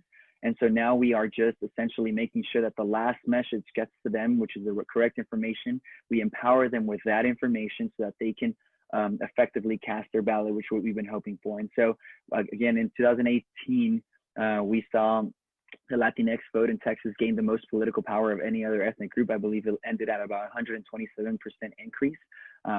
Divide that with the youth, which increased 500%. In fact, traditionally in Texas, 1 out of every 10 votes, or the ratio between old voters and young voters, is 1 to 10. It went down to 1 to 3. And so, and when that the largest demographic growth in Texas, or when it comes to Latinos, has been, or in the country, has been in Texas, and the largest piece is Latino. There are a lot of pieces that are moving, but that are promising, and that we've been harnessing for the last 3, 4, 5, 6 years even, that we're hoping pay off. Yeah, and like Oscar said, this is so much bigger than just 2020 and the last few days of this election. This is also about accountability post the 2020 election, right? And to ensure that we continue to hold those in power accountable for some of the policies that they're going to be enacting in our communities. And we hope that those policies are reflective of the identities, of the diverse needs of our communities, and that they are really upholding our stories when they are passing policy and creating more opportunities for engagement. Great, and I think that's a great place to end. Thank you so much to both of you for talking to me today. I'm Ashley Lopez. I'm a reporter at KUT, that's Austin's NPR station. We cover Central Texas. And I was speaking to Oscar Silva, the executive director at Battleground Texas, and Claudia Yoli Ferla, the co-executive director at Deeds Not Words. Thank you so much. Thank you all. Have a good one. Hi, I'm Victoria Sandoval. I'm the Laredo field organizer with Move Texas. This year, I'm registering to vote because climate change needs to be a priority. I'm Harris County Judge Lena Hidalgo. Thank you so much, first of all, for being involved and for fighting for a seat at the table. You didn't ask for COVID. You didn't ask for this economy, nor did you build the systems of oppression that we're trying to fight right now.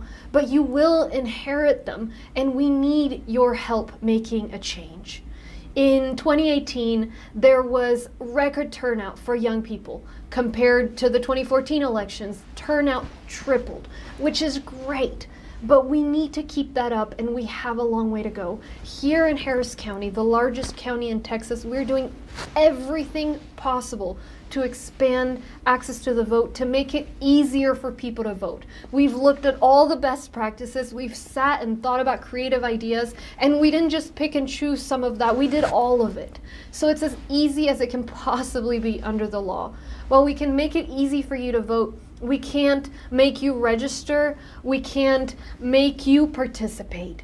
And that's where we need your help. If you're watching this, you probably already vote, and if you don't, I hope you'll make sure and register.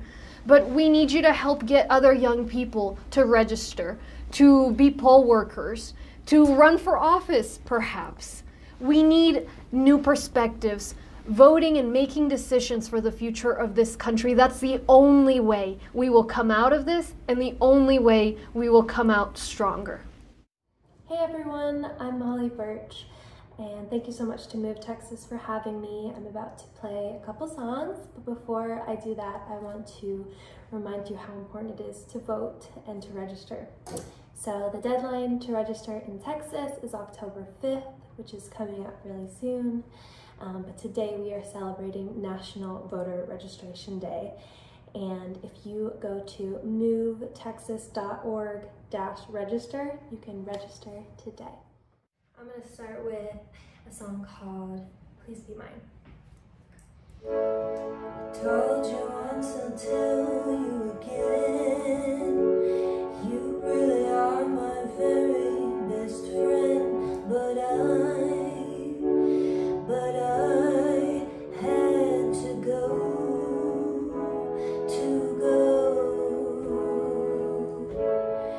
Every time I think of you now, I get so blue somehow, 'cause I still love you, love you. Please be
also just talk a little bit about why I vote and why I think it's really important. Well, first off, I just think this upcoming election is the most important election we've seen in history. It's so important to vote. It's so important to get your voting plan figured out, because we need to be able to vote safely. And personally, I just think it is one of the best ways we can use our voices to create the change that we want. So I'm a big advocate for voting and getting people registered. So please do it. And yeah, I'm gonna play one more song. It's called Wild. And thank y'all so much for having me, and thanks for all that you do. There she goes, there she goes, there goes my baby, there she goes. Watch her dance, make romance, there goes my baby, there she goes. She's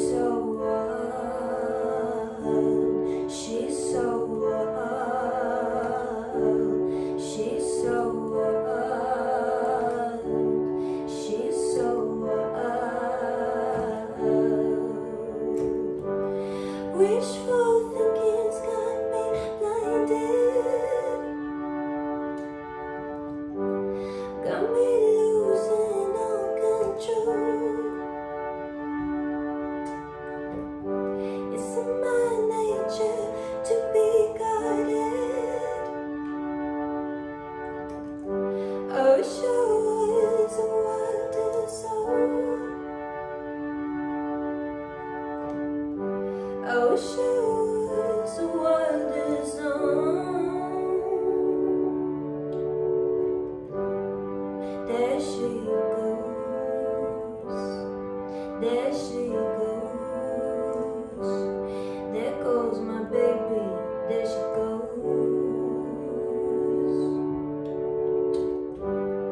Watch her dance, make romance, there goes my baby, there she goes. She's so wild, she's so wild,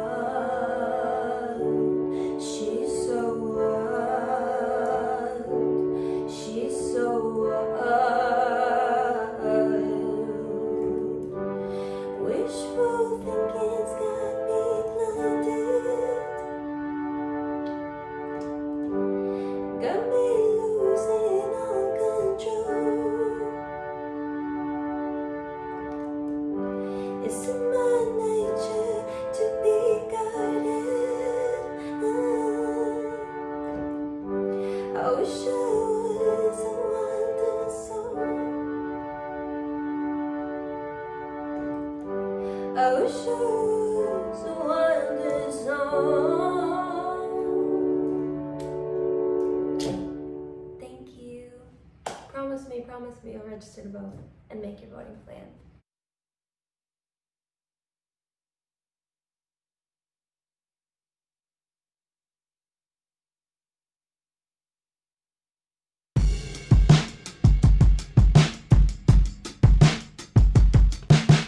Ba-da-da-da-da-da,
La la la la la. La la la la.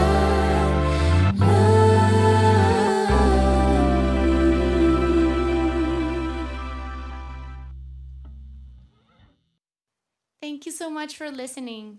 We want to invite you to go to movetexas.org/register. We really want to invite you to vote and make a change for everything, for everyone, for climate change, for racial issues. Whatever you think it's important for this country, we really want to encourage you to go and vote. Thank you. Hey y'all, welcome back. Welcome back. If you're just joining us, I'm Charlie Bonner. This is Rock Your Reg Live, presented by Move Texas. And if you haven't yet, check your voter registration status at movetexas.org/register. It's never been more important, so make sure that you do it right now. You just heard from the incredible Molly Birch and Esther Romance. We're so grateful for them.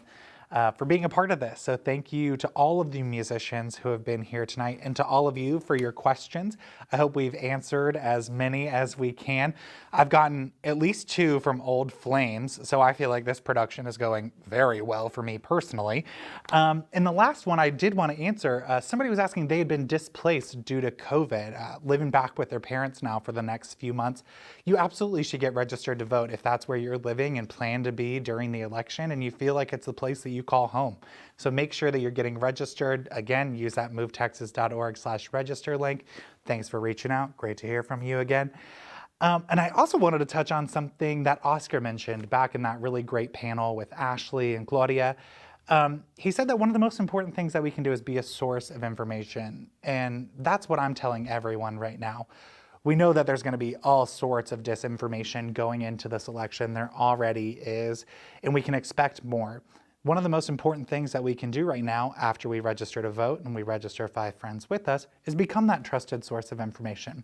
Follow MOVE, follow the League of Women Voters, the Texas Civil Rights Project, Deeds Not Words, Battleground Texas, all these sorts of folks that you trust in this space. Get that information from them and then share it with your friends. People need to know when the deadlines are. They need to know that the deadline to register to vote is October 5th. It's coming up soon, okay? People need to know that you got to share that information, and you could really be the difference between someone sitting on the sidelines, not having the information they need, and really making a difference this election. So follow us, share our stuff, be a source of information. One of my final plugs for the night. We have some more great music coming up. I'm really excited about this next band up from North Texas. They've done a couple events with us at Move Texas, and we always have such a great time with them. So I'm honored to welcome Luna Luna. Let's take a listen. Everybody, we're called Luna Luna, here to perform for you guys. Make sure you go out there and vote, and let's have some fun.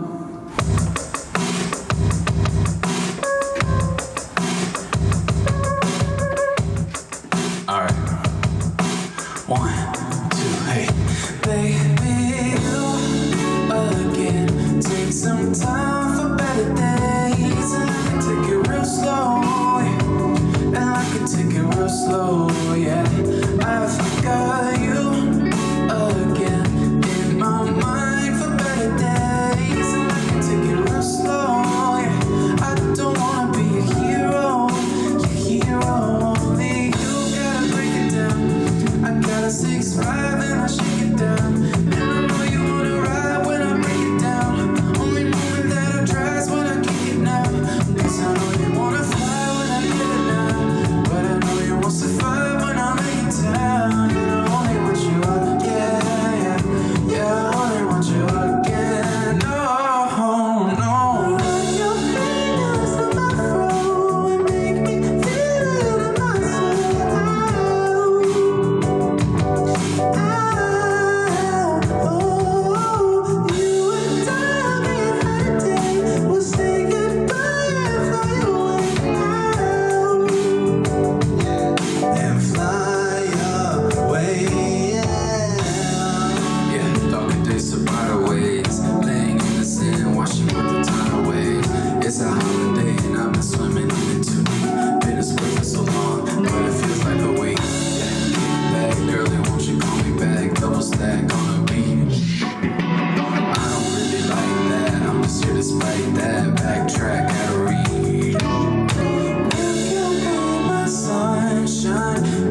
Welcome back, everyone. And we are closing out our time here at Rock Your Reg live here from Austin. And it's been such a great time.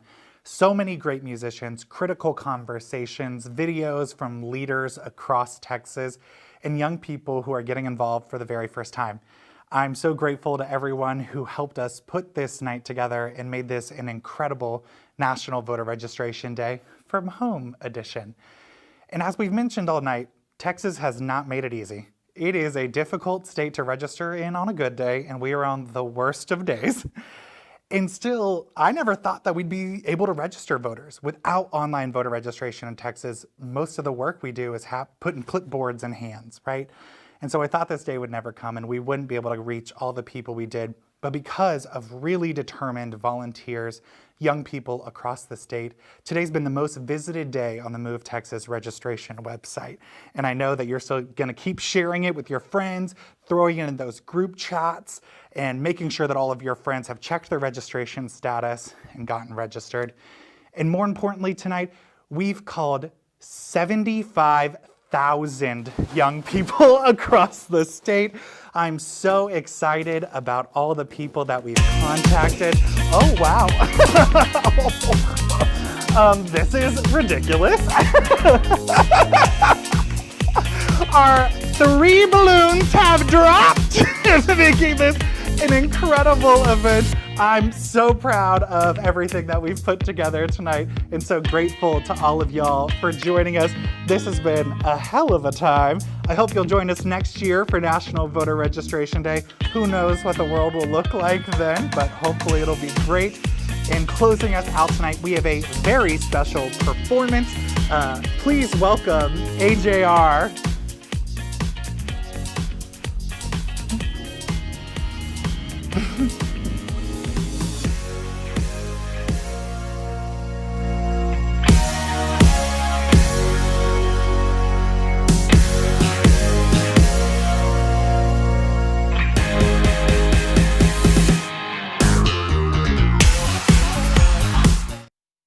Hey, this is Jack from AJR, and I'm registered to vote because it's on us to make change. Move Texas is trying to register as many people to vote as possible, and the registration deadline is October 5th. So swipe up to register to vote right now. No thank you is what I should have said. I should be in bed, but temptations of trouble on my tongue, trouble's yet to come. Like one sip, bad for me. One hit, bad for me. One kiss, bad for me. But I gave in so easily, and no thank you is how it should have gone. I should stay strong, but I'm weak. And what's wrong with that? Boy, oh boy, I love you when I fall for that. I'm weak. And what's wrong with that? Boy, oh boy, I love you when I fall for that.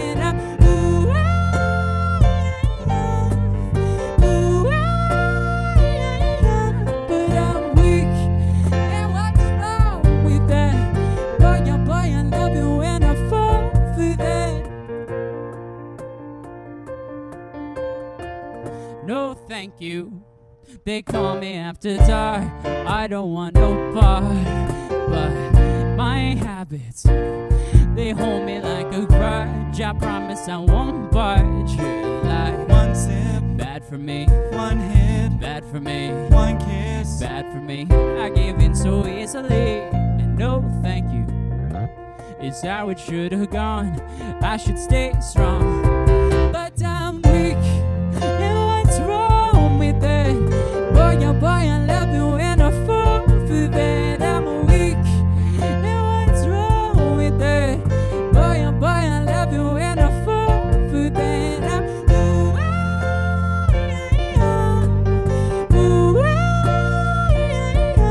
but I'm weak, and what's wrong with that? Boy, oh boy, I love you when I fall for that. We fall for that. Wake up, we fall again.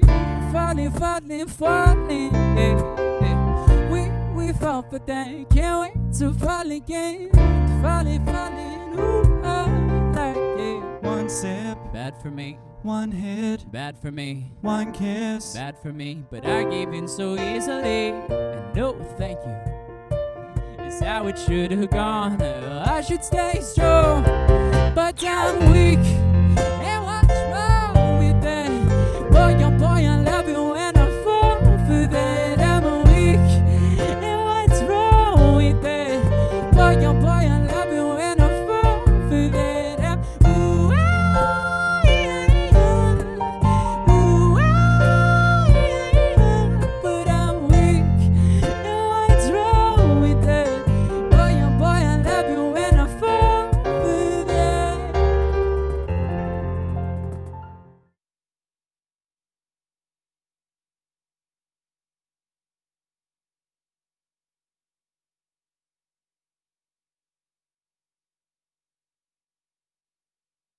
Listen, that balloon drop was the most 2020 bullshit that has happened all year, and so I'm bringing this live back and we're doing it right. I want to thank everyone who has been a part of Rock Your Reg Live. This has been an incredible National Voter Registration Day. Thanks to all of our volunteers who called more than 75,000 young people tonight. Let's do this right. Let's do it, all right? This is like the 1990 DNC in here. How are they? Thank you guys so much for watching. I hope you have a great night. Don't forget to check your voter registration status. Have a good one.